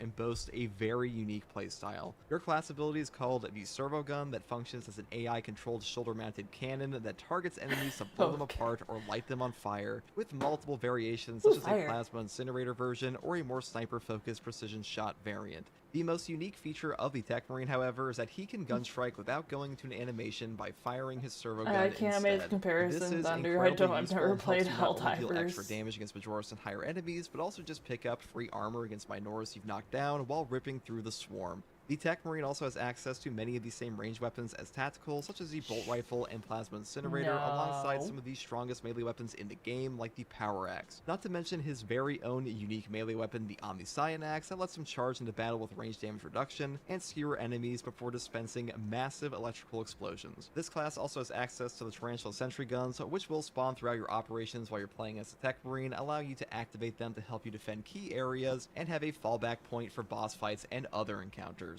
The major downside of the Tech Marine is that you are a glass cannon with very little resistance to getting staggered, which does make him one of the hardest classes to play in the game currently, though many of his features are also automated, which is easier in some ways than other classes the game currently offers. He is, however, a new class, so some growing pains are to be expected, and his overall playstyle is incredibly fun, and he is likely to get many positive changes, like every other class did in this game since launch. So if praising the Omniscion and ripping apart Tyranids and Thousand Suns with your mechanical arm sounds appealing, this is the only class for you. Now, I know the Tech Marine is not officially out just yet, and he is only available on the PC version of the game, but he will be available to all players in a few weeks, so console players will not be missing out for too long. But that is every class currently available in Space Marine 2. Hopefully this gave you a better idea of which class you want to main if you're just starting out, or what class you want to focus on next if you are currently in the process of leveling. Let me know what class is your favorite in the comments below, and if you want to ask me questions about the game or just come hang out, you can find me live here on YouTube or on Twitch with a link in the video description alongside a link to my community Discord.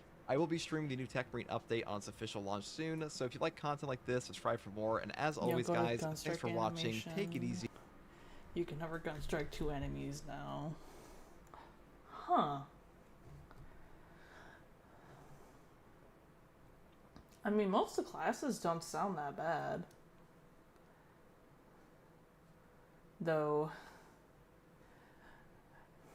I definitely do not think I would be a good fit for sniper. I do not think that would go well.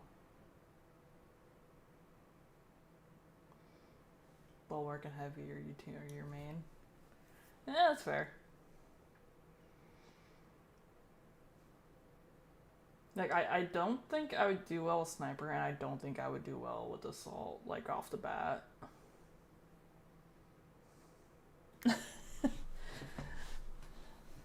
But I mean, you never know though. Because I'm not gonna be like, oh, I'm not gonna try this one. I'm still like gonna like give the classes a fair shot, because you know, you never know. Sometimes it sounds terrible, but then next thing you know, hey, this is kind of fun.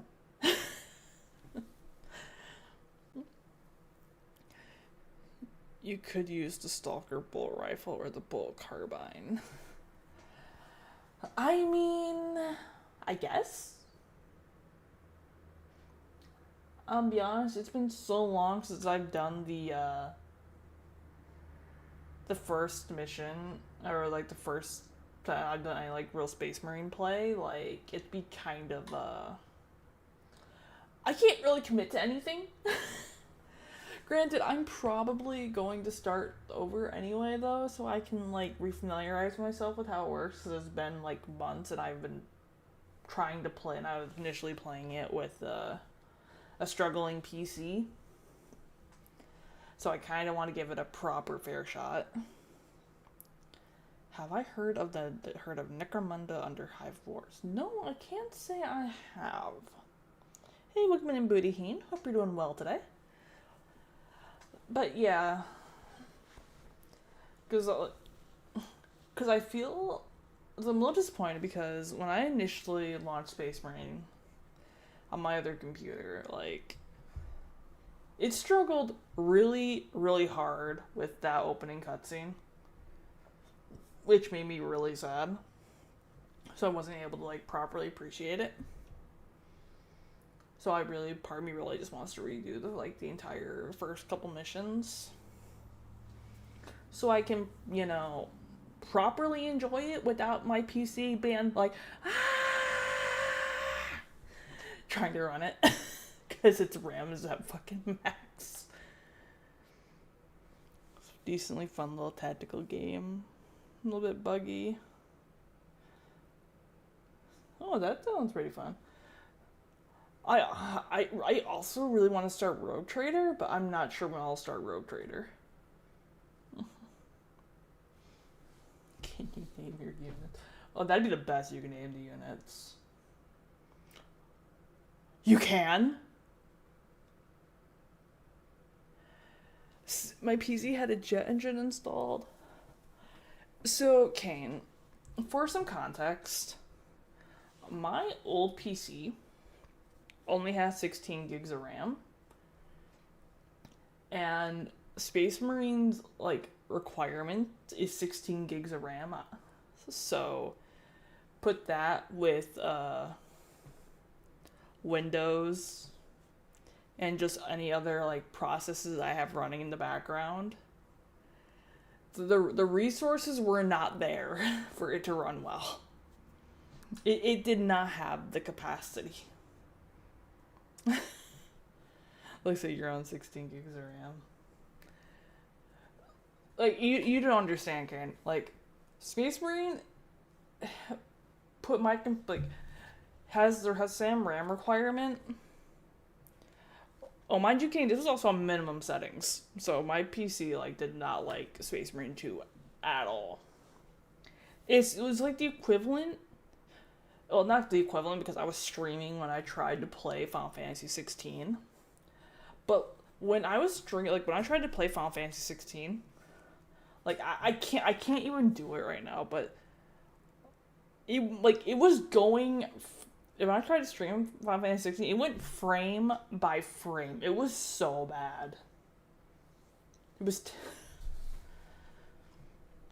But then also, I was also running it on a I didn't also have an SSD in my other computer, so I was running it on a fucking hard disk drive.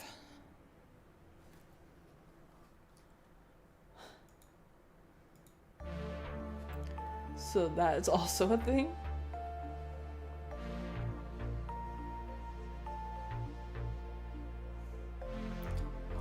Well, and the thing was, I tried to expand the RAM in my PC there, but the RAM sticks I had bought to do the job were defective, so I kind of got screwed. And at that point, it was just, I had to get a new computer anyway, so. I mean, I'll be honest, I really should use my VR more often. I really should. But I never know what to do with it. Cause it's like, oh well, yeah, you can do this thing, but it's like people are fucking weird.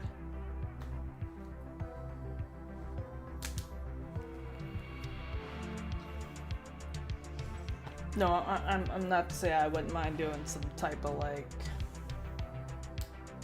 VR hangout at some point, but I don't fucking know. Zobian being zero caliber on there too.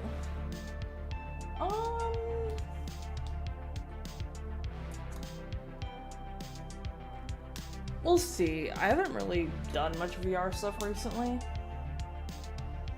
Which I'm pretty sure I'm gonna have to replace one of my base stations because I'm pretty sure one of them took a tumble somewhere. Or got hit by a door by accident. Because something just, my work bag knocked it sideways at one point. This thing was on. And I know those things are like super fucking delicate.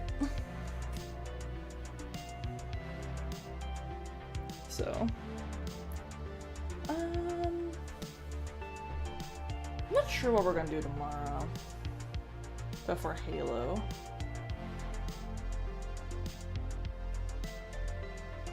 Legit VR Call. Do you want to know what I miss? I miss old Call of Duty zombies. Like Black Ops 2, all those older zombies. I miss those. I miss the old Call of Duty.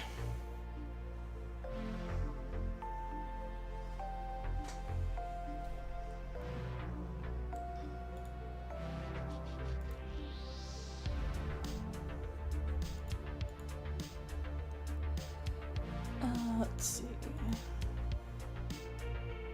Should probably raid on out here soon.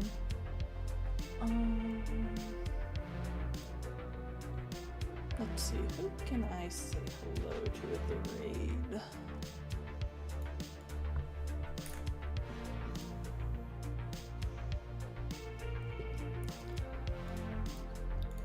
It's not what I wanted to open.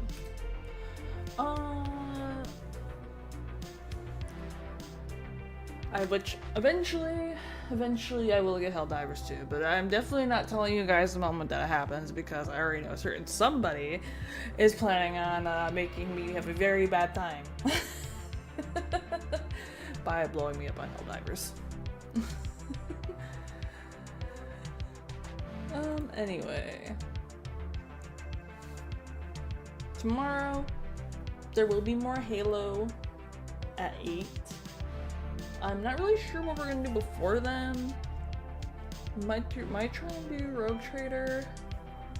Might redo the first missions on Space Marine. I don't really know yet. Yeah, happened if he doesn't try to. No, he's going to try to. He's planning on it. Like, he's already told me, like, it's on site.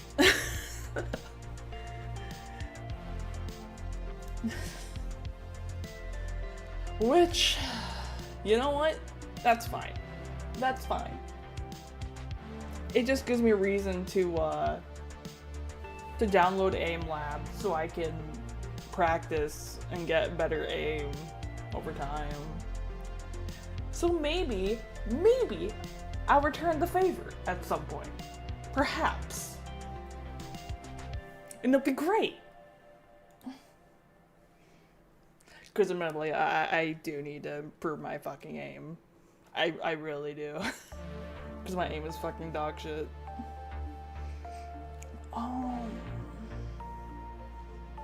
Let's see. 13 morning shots in the back. Let's see. Who's live that I can raid? So who's doing what?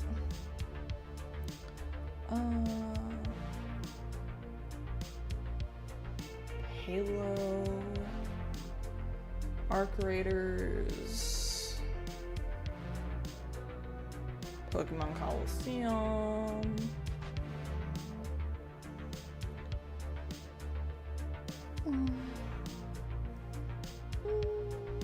let's see.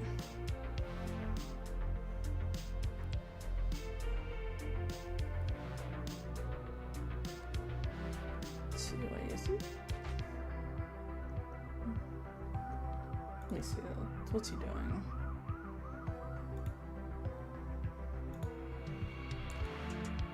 Oh, my buddy's having a little collab. I guess we can crash their little party. Yeah. We're gonna crash their party. I'm gonna go raid my buddy Spider Bro. Anyways, all y'all take care of yourselves. Stay hydrated. Don't do anything I wouldn't do. And then, I might be in Discord later to hang out, so maybe do a movie night or something on a whim. I haven't decided yet. Anyways, I'll catch y'all later. Bye!